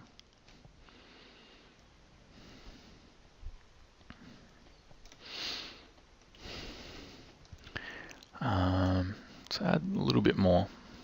How are we going? Oh, I think it is. Has the timer ended yet? Because I can't see it. I've hidden it so that I can see more of the screen.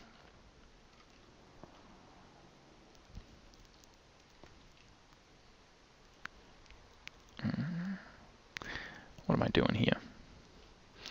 Oh, that's good. We're still alive.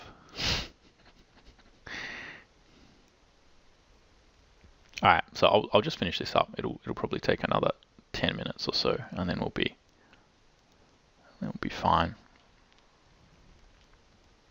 So again, it's pretty rough, but once you kind of add the shadows and add all the other stuff, I find that this sort of technique actually can turn out fine.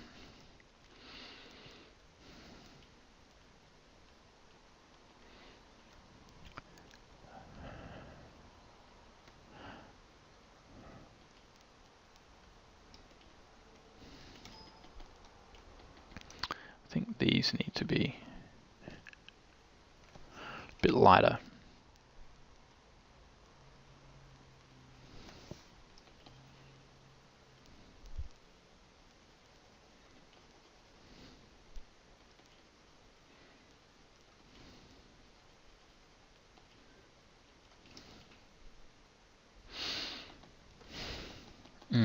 Yeah.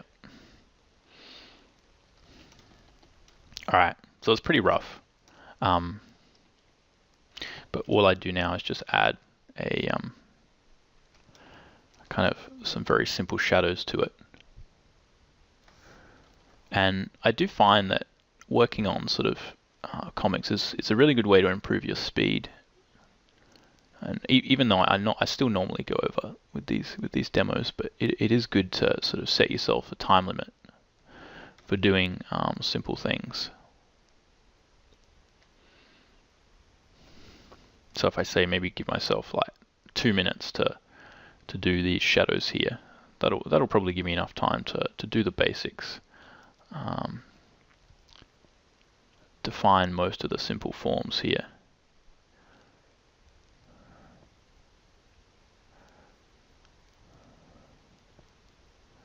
Although in the end, yeah, it's still going to look a little bit rough.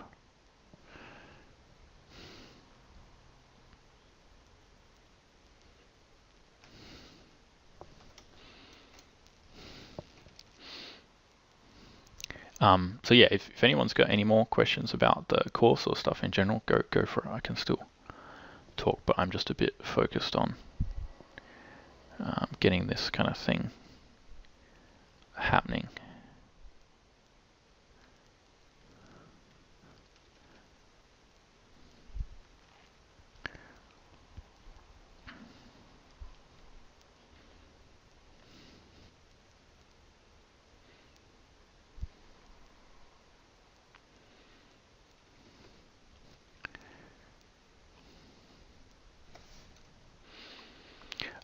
So yeah, normally when we have webinars for the class, it's mostly me drawing over other people's things.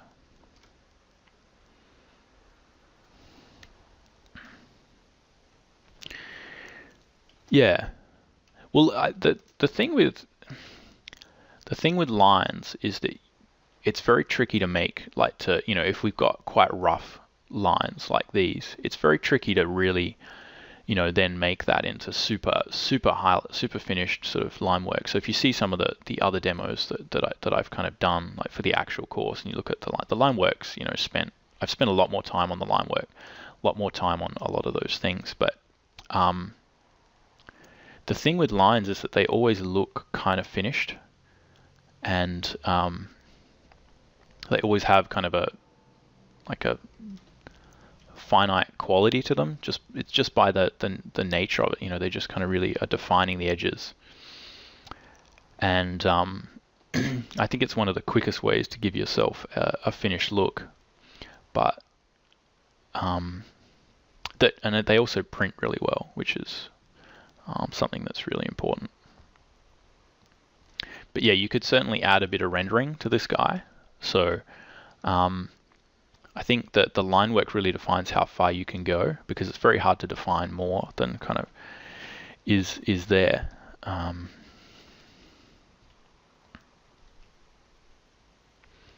Let's figure out some of this stuff.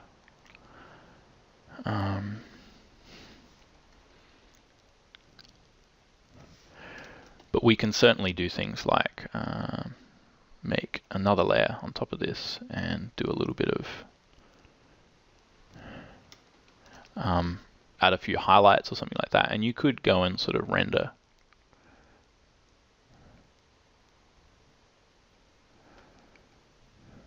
You can go over them. If I was to go over these lines, what I would do is I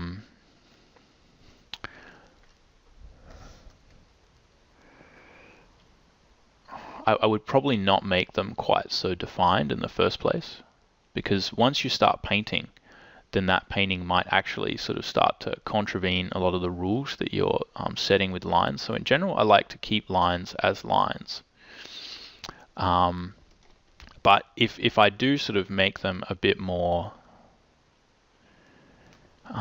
what's the best way of kind of putting it? If I do want to paint over them, I think there's lots of ways to do it. But that's a bit of a different technique to this one, because once you kind of start painting over lines, yeah, you can certainly, like add, I will often kind of just keep painting over these things. But what I would normally do is I would then sort of, where are the lines? Here. Yeah, I'd probably like reduce the opacity of them a bit and then start painting on that. Because otherwise I find you just spend a lot of time getting rid of lines at some point. But yeah, certainly if you want to take this kind of thing further, at this point, you've kind of got a lot of the important aspects in there.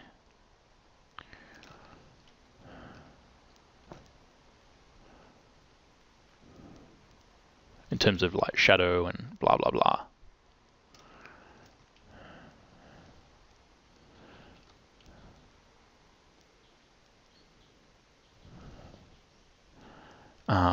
And you can kind of add more kind of stuff here if you want to really sort of pop it out. In terms of pages, it depends.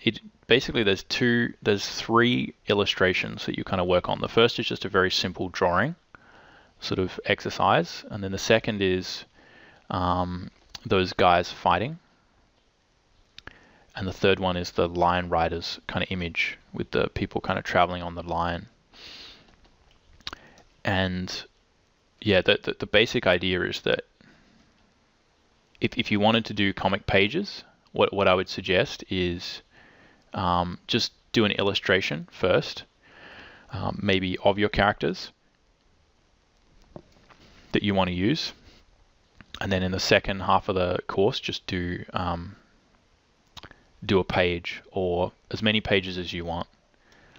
But frequently I find, unless you're kind of like completely unemployed and you've got plenty of time, is that most people struggle to get all of that done anyway.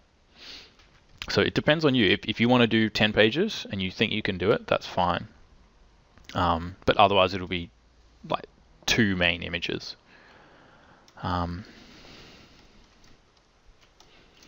Right, so this is almost basically what we do is I would then add a bit of like overall sort of stuff to this guy. A bit of airbrush stuff.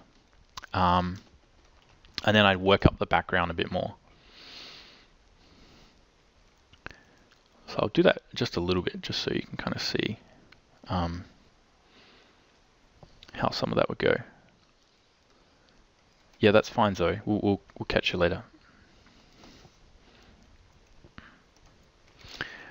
So yeah, we can just I'll finish this in a few minutes, guys. I'm not going to keep going on and on and on.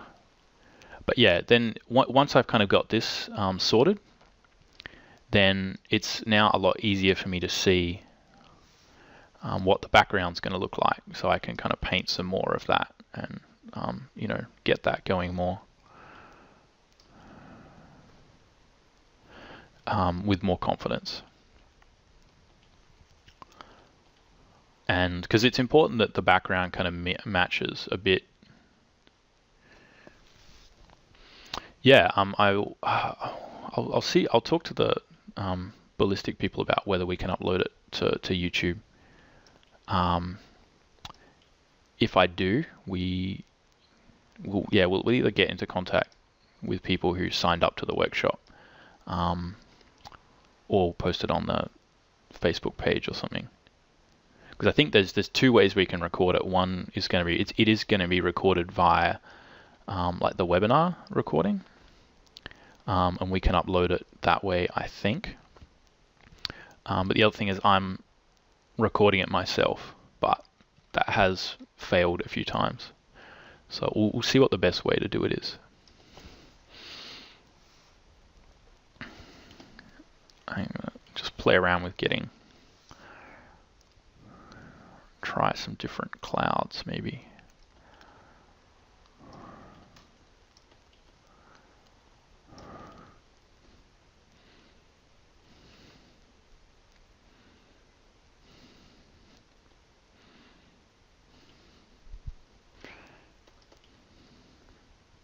So yeah, it's just a matter of thinking about the composition of the background as it relates to the foreground, so we can kind of push this all together. But then it's important to, you know, still play around with it at the end. It's never just like chuck you know, photos or things that we've already done and kind of let them sit there.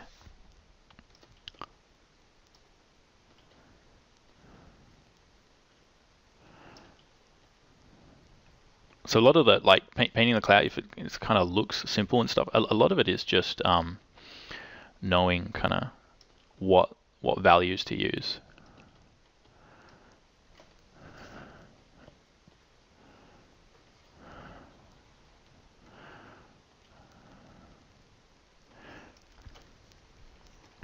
And also being able to kind of, you know, like paint behind the foreground, and I've already got this kind of character worked out, makes a lot of this stuff very easy to gauge whether the values are working and stuff like that.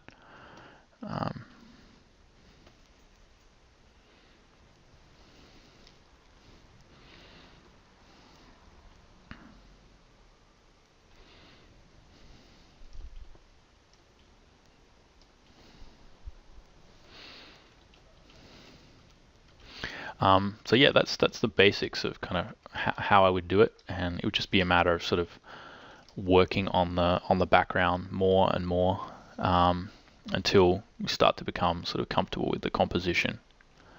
And that's really just in terms of, like, you know, you were asking before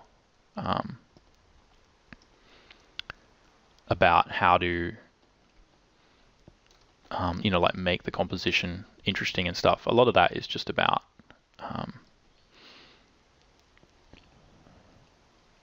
thinking about like some of these directional lines and stuff, and how you would make all that fit together. So think about how, like, our eye is going to be led from like shapes kind of in here, and how they're going to lead our eye like into the image here. So yeah, just thinking about a lot of that stuff, and you can keep messing around with this for a while.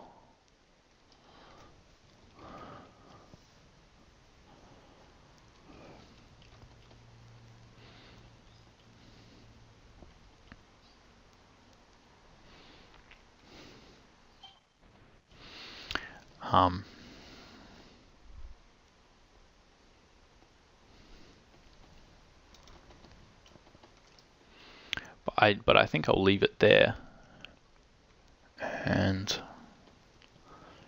basically the next step is that you would again, you can play with the background, fade it out a bit, add some more atmospheric perspective.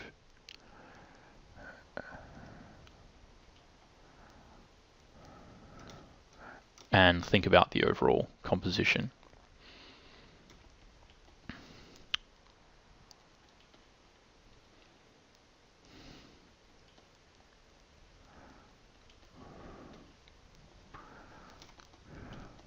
And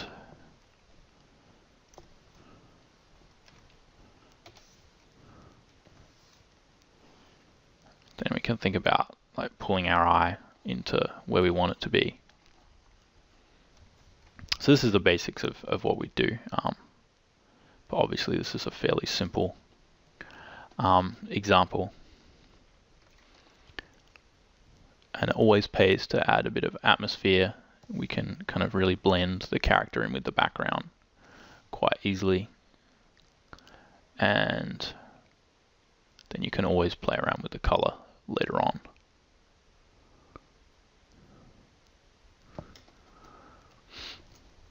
And contrast and brightness.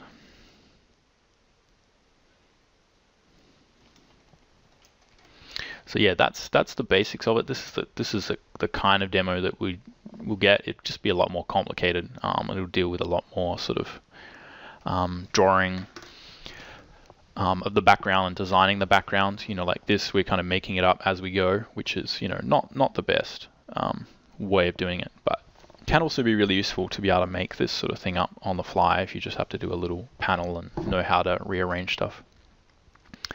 But yeah, that's it for this webinar, guys. Thanks for tuning in. I appreciate all the people who have come along and asked questions and stuff. It's really good. So yeah, if you've got any other questions or anything like that, just hit me up on Facebook.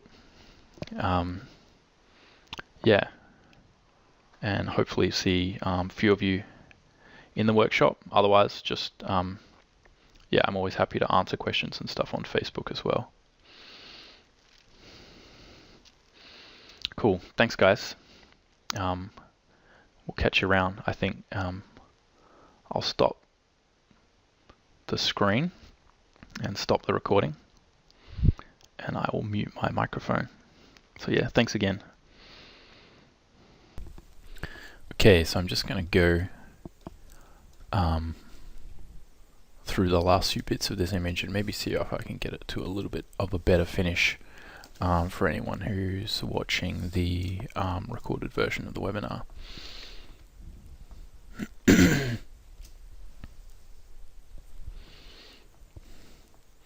So I think that big sort of fading out thing is kind of working in some ways, but not really in others. The other thing which might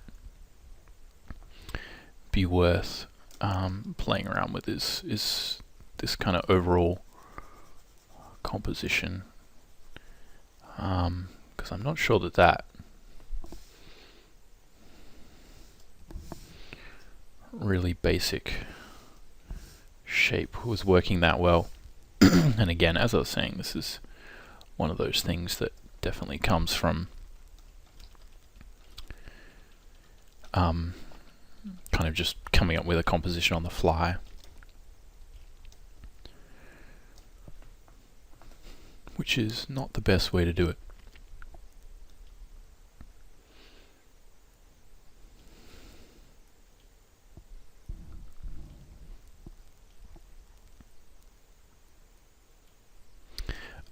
So it's worthwhile thinking about where the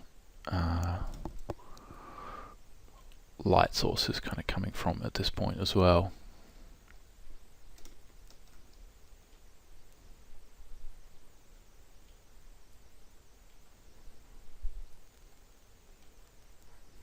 Just trying to get some different colors in there so it's not all completely gray.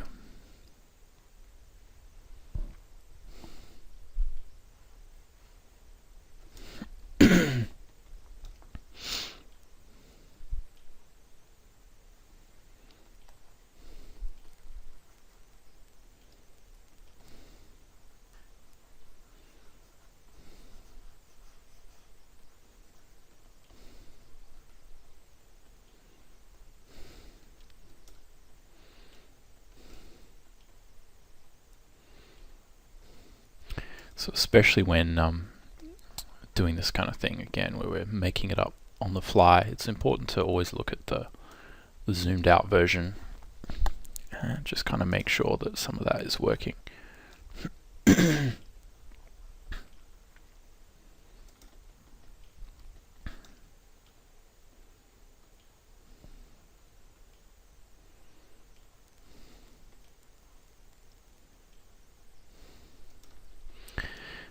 And a few things we could try is just to get a bit more kind of information there. I think the clouds could be a little bit better.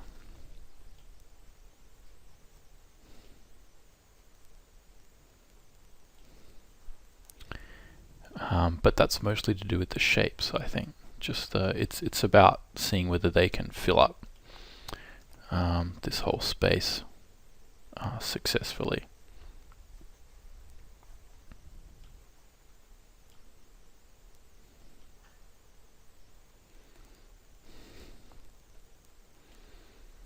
And actually kind of do something, as opposed to sometimes, you know, you can do a lot with clouds. You can really make sure that you know, they can be really important compositional elements. But you know, sometimes they're just kind of there to fill the sky. It can be hard to know kind of which is which.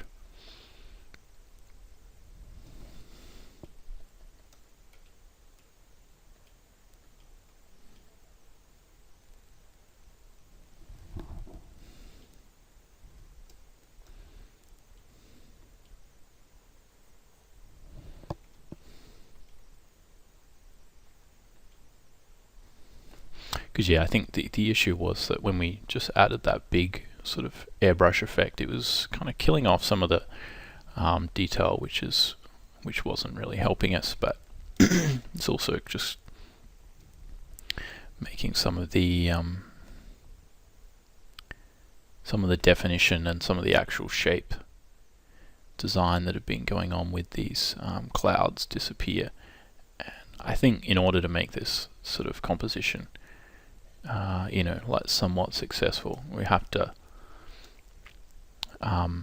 design it a bit. You know, there's actually got to be something serious going on there.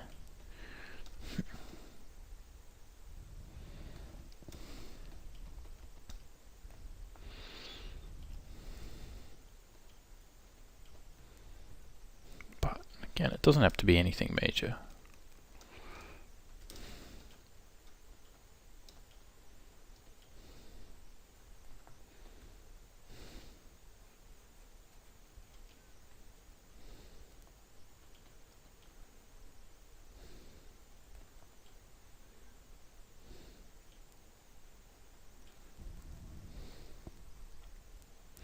And the idea here is more or less to just show some overlap, so that we can see that there's different elements in the scene kind of going back into the distance.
And normally when we do most of the tutorials for the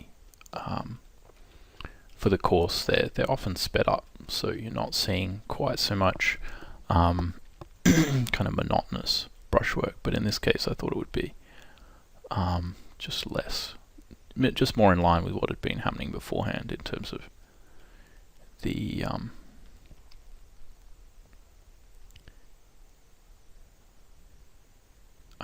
tutorials and everything being in real time.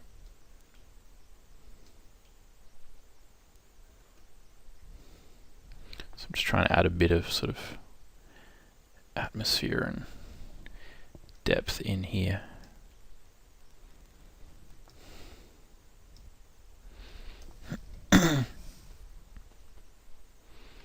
And just seeing if I can sort of break up some of these clouds.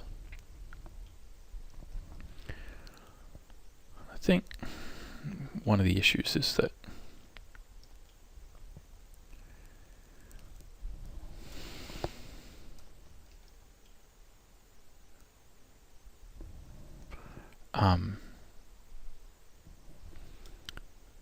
the size of the clouds is a bit kind of off.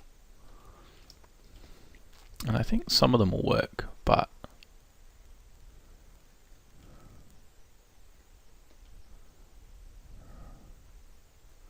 I think that there's not enough depth in there in the sky.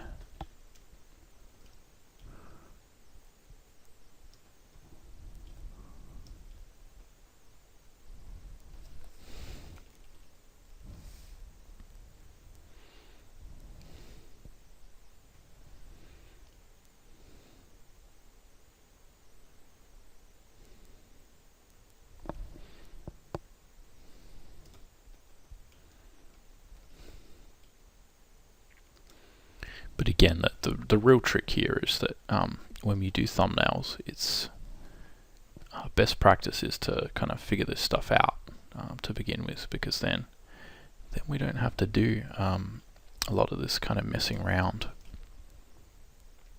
So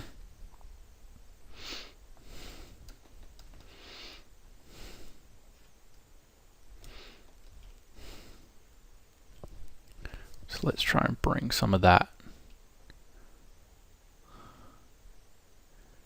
Let's see whether that is gonna help us at all. I think some of it might, but I think that a lot of interesting stuff was happening already. We might just try and create some of that sort of extra detail, or something extra going on in the sky. There's got to be something kind of happening there, I feel, otherwise it's just all a bit of a lost cause.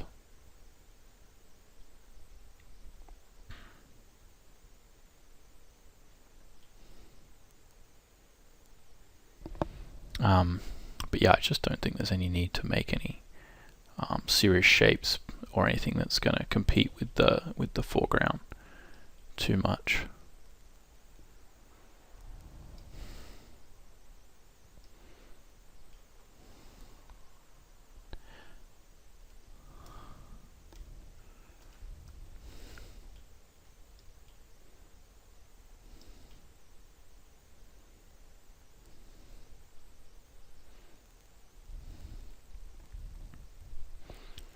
So it is useful to be able to kind of ad-lib a bit and figure out some of these subtleties and change compositions and stuff on the fly.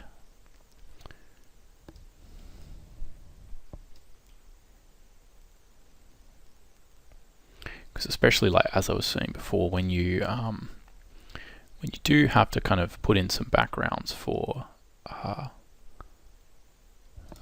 you know, like in various situations when you're drawing comics, often you know, we don't have time to really design everything as much as we'd like, and sometimes, you know, you might just kind of be stuck with having to come up with an idea for a background, or that just might be a very simple, you just have a character talking or something, something very simple like that. But I've just got to kind of put something behind there. So understanding kind of how to quickly frame compositions and make like your foreground work well is an important task. It's an important skill to have. Maybe something like that might be a bit more kind of simple and along the lines we had before.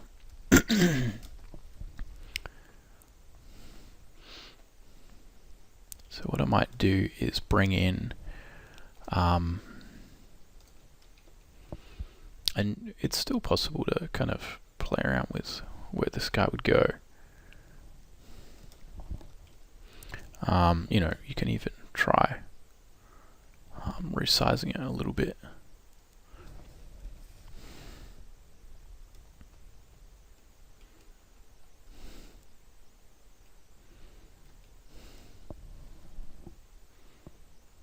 Maybe that might sort of fill that space a bit better. And of course, I probably wouldn't suggest doing that too much, again, if you're actually drawing a comic page, but just for this.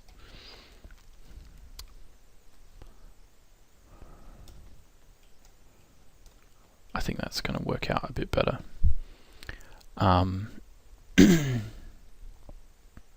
See, I'm not super sold on the overall color scheme.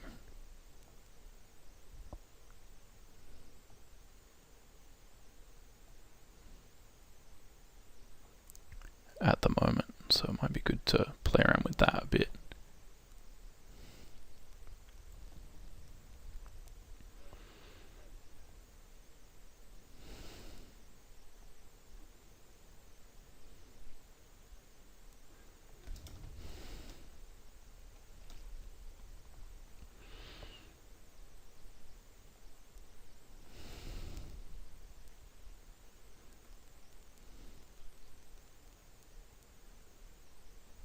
Just kind of push a bit of color contrast in there.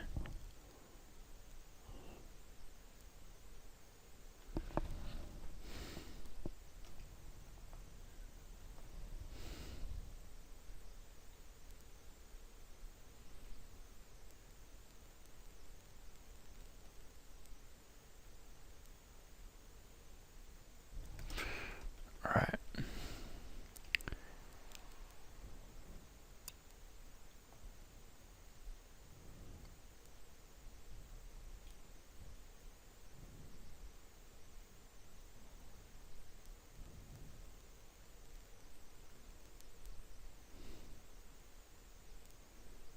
And now I'm just going to apply that same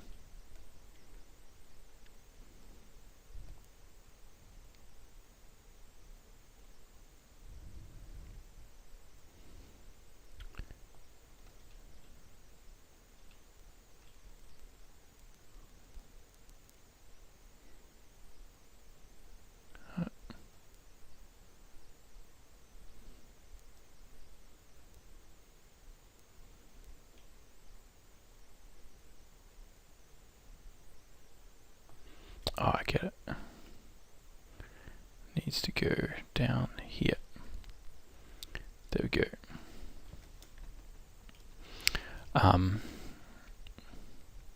And yeah, keeping things on separate layers is a good idea, because now we can go along and sort of mess around with adjusting the background and the foreground separately.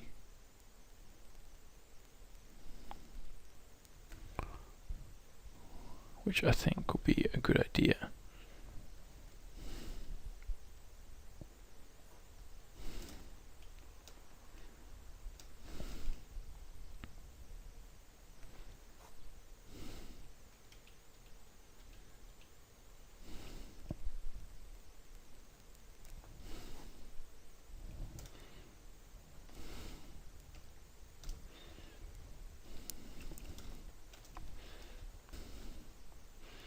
Okay, so the other thing we need is a bit more detail. able to get that by sort of putting some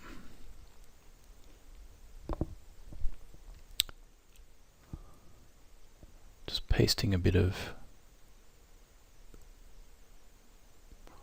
where are we? I think here.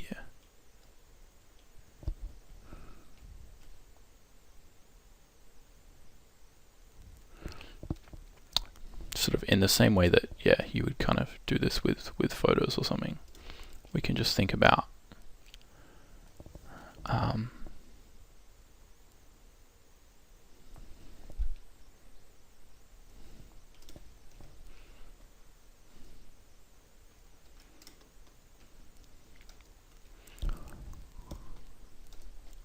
adding some detail to the foreground, and then obviously we have to paint over it a fair bit, but what it'll do is it'll just mean that it gives us a really good start for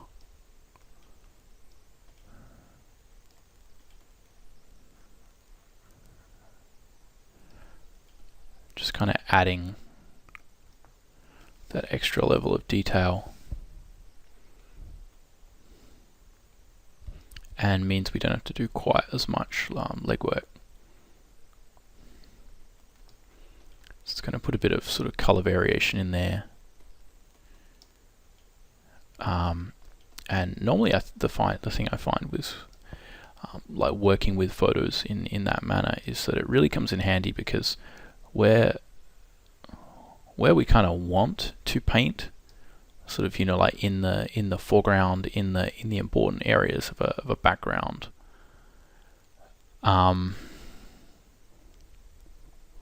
we can, and it's quite simple, and you just add brush strokes go there, all turns out well. But where we don't, you know, maybe down here, where, you know, I don't necessarily have the time or inclination to put heaps of effort into working there, there's still something from the photo texture or from the kind of pasted in image, and that's gonna, you know, just kind of stick around and be a little bit interesting. It's going to be interesting enough to let us get away with that. So in the same way that, you know, we'll use outlines here to kind of, you know, do a lot of this work for us when we do lines, it's important to think about painting in a similar way. The outline of a shape is going to tell us a lot about kind of, you know, what's in the middle of the shape. So making sure that you know, you've got these little kind of silhouette changes and some information about what's going on there, that will add a lot to what's going on. And as opposed to, you know, it being like it was, where it's just this kind of flat outline, looks really artificial, and it's very difficult to get any serious sort of definition going if that's sort of happening. It's always going to be the most pervading thing is just the outline. If the outline's flat, then it obviously says that this kind of stuff in the middle isn't real, you know, it's just kind of noise. Whereas if we can relate this you know, the silhouette, this outline, these shapes which are breaking in to other shapes behind, we're showing that stuff's overlapping and that we've got some interesting things happening. And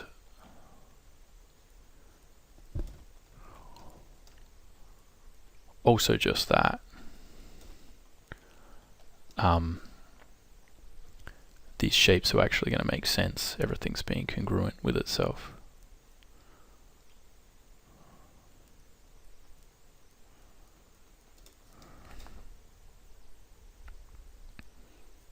So again, trying to like blend in the sort of shadows and the levels of light and dark that we've got here with this character.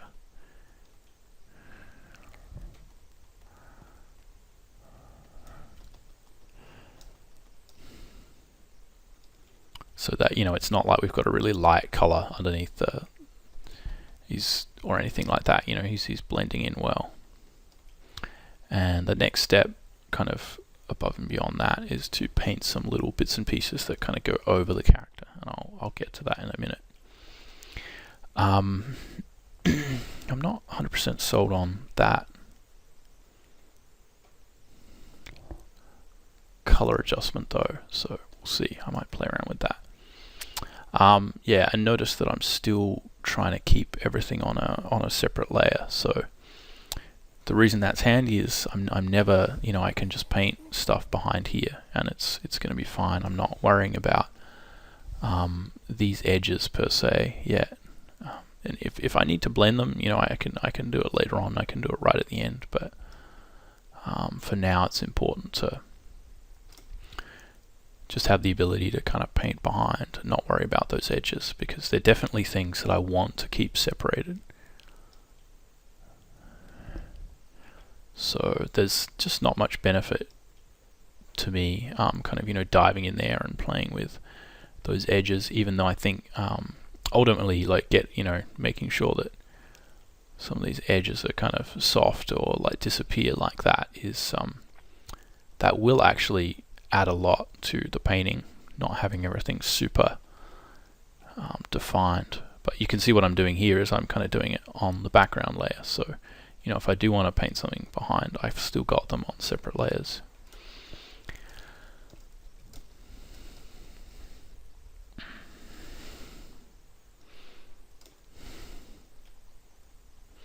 So we've got this stuff in the background here. It's pretty much done.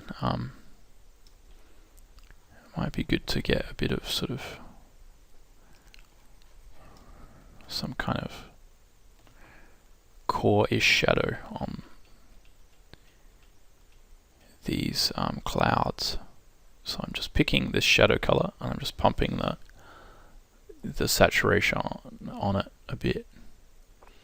And what that's going to do is just allow me to define this kind of edge, like a core shadow, where the light meets the dark. But I'm not doing it with value per se. I'm doing it with color. I'm showing that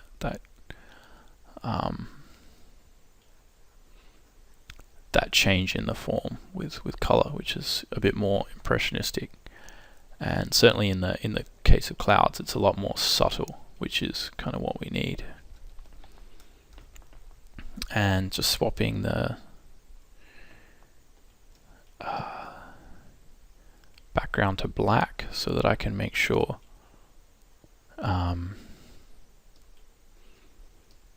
get anything silly happening. Often, you know, if you're drawing clouds, you might have a little bit of white or something up there that's kind of a bit undefined.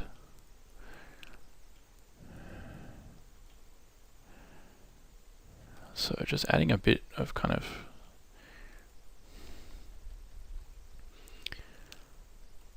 detail to these clouds, because they're just taking up so much space. Probably taking up much more space than I think they need to. But that's okay for the moment.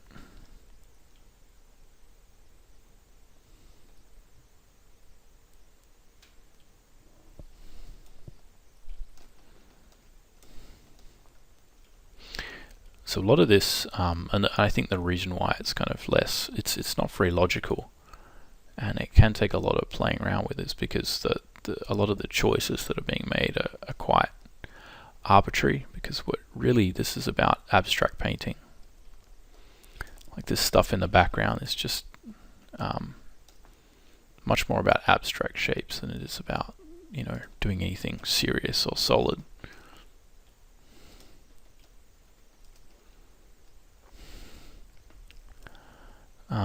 I might just get a little bit of custom brush stuff happening here. And that will just, again, create some detail back there. Some cheap, easy detail. So I think this brush that's being used here is actually the the same brush that I was using before. I've been using for the clouds and all that stuff. It's just that it's much smaller and it's set to scatter. I think that all this brush is the default sort of chalk brush in Photoshop. So the actual tip is nothing custom. It's just kind of how the settings are defined.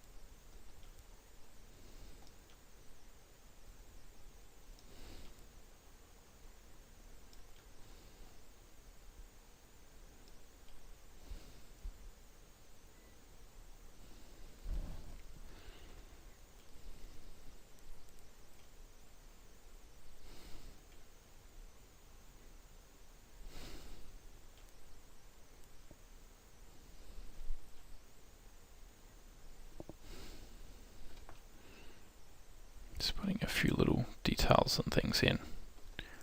Again, often those last few bits can make a huge difference.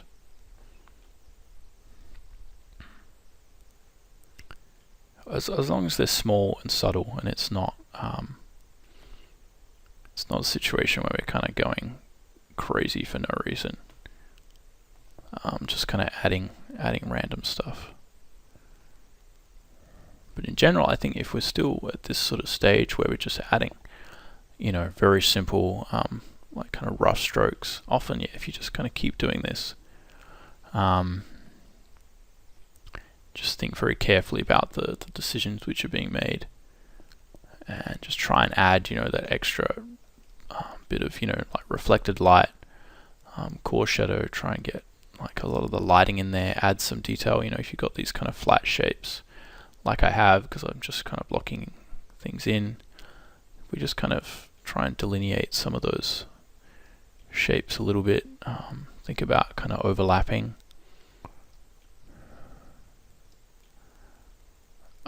shapes and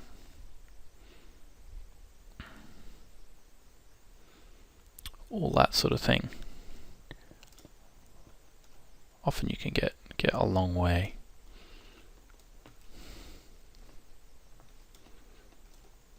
With not a whole lot of effort, which is basically what I try and do most of the time.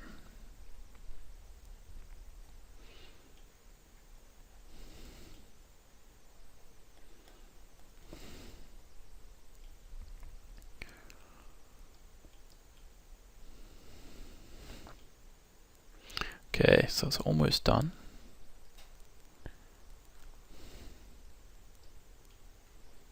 Just putting a few extra details in the background there. And I think what we need now is just a bit of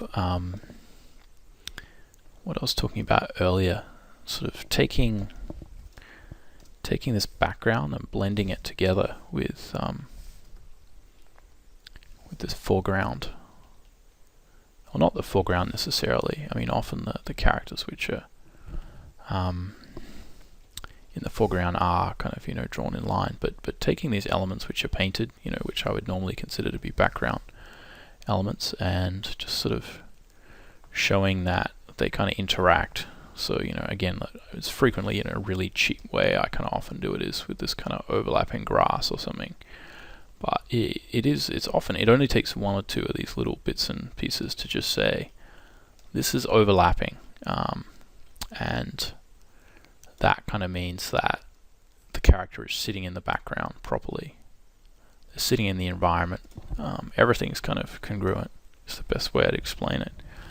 And we're not like the lined character is not afraid of the background. It's not like everybody grass is sort of going around it and not touching it, because we know that if I paint, where is yeah, you know, if I kind of just start painting.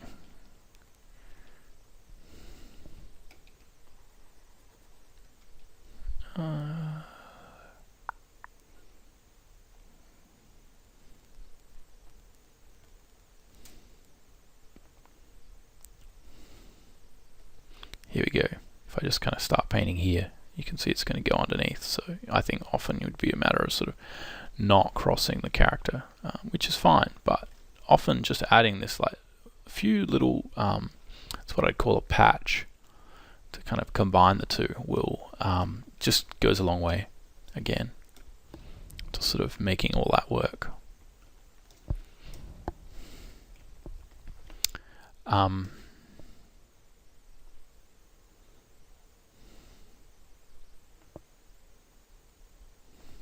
So that was a brightness contrast layer.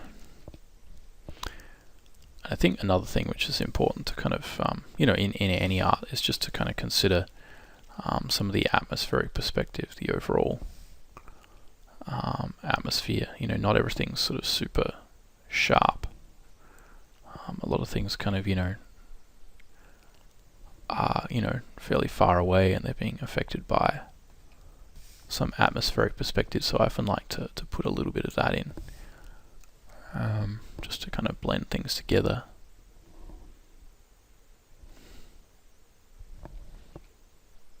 Obviously, like too much of it is really obvious, and I frequently am guilty of putting too much of it in.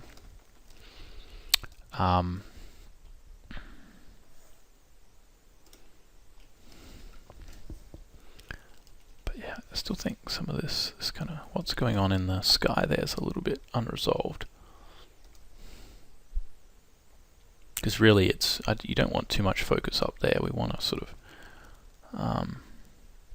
have a lot of the focus be on the main guy. Really the background in this case is just, it's almost like a sketch, but we're just trying to show some different techniques that you can use in terms of putting background and stuff in without spending too much time.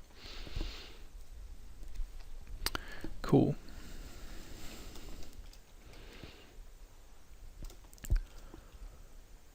So the other thing that can help is kind of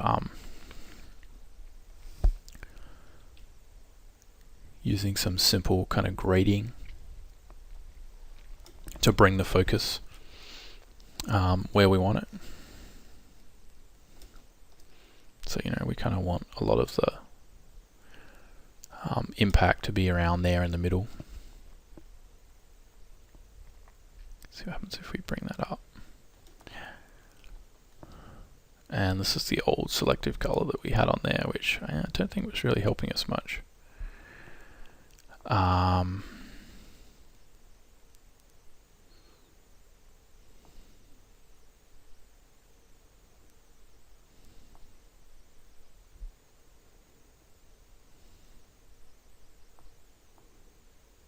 Just going to play around with this and see what. Again, frequently I'll like do this, and then I think it's important to kind of step away from it and look at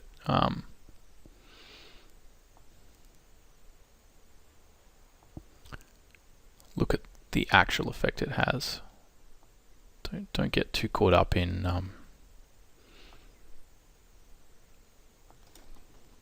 kind of getting it right absolutely the first time. That seems to be adding something. This is really about sort of playing with the subtleties. And so we've got the whites. Something like that, kind of really pushing a bit of that like yellow.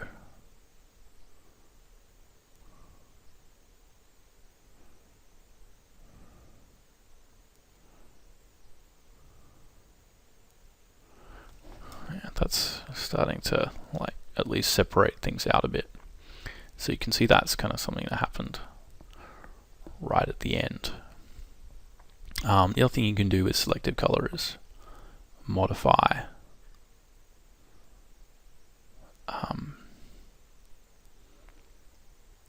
some of the specific colors. So, you know, I can push some of the blues because I know that there's some blues in there. But I don't think that's really going to do much of what we want. But it can be interesting to play around with. Anyway, I think that's kind of working all right.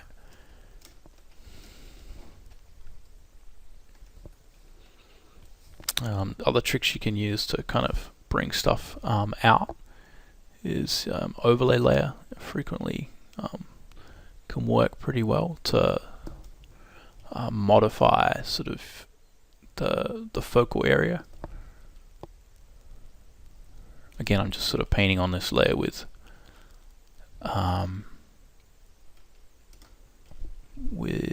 you know, just kind of light green. Obviously, if we go too far, it's going to make things look a bit rough, but you can also play around with maybe adding a bit more warmth to some of these areas, which might kind of separate it out a bit. Again, too much of that sort of thing, and it really gives it that sort of overlay look, which I don't think is always desirable. But often a little bit of it can go a long way.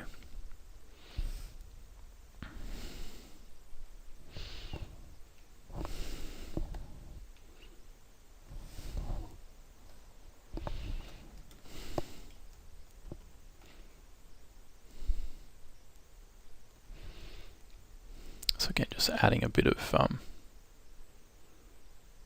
subtlety there.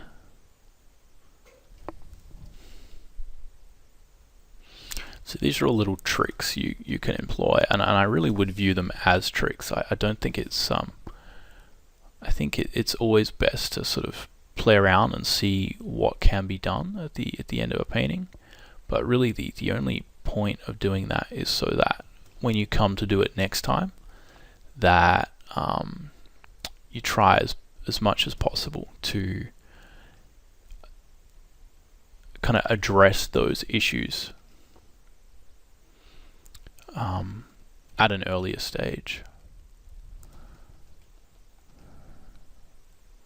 And I guess I would say that the more that we kind of move towards that goal of like, you know, figuring out a lot of these things before it comes to the end, where it's just a matter of kind of adding shininess to something. I think doing that is better.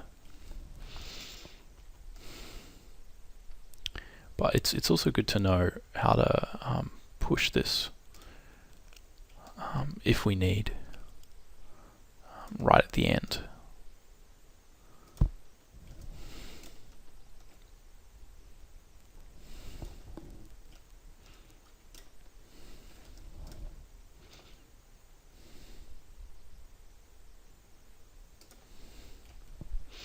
So you can see that's kind of with, that's without. It's kind of helping somewhat in some places, less so in others. And it's always best to do this sort of thing from afar.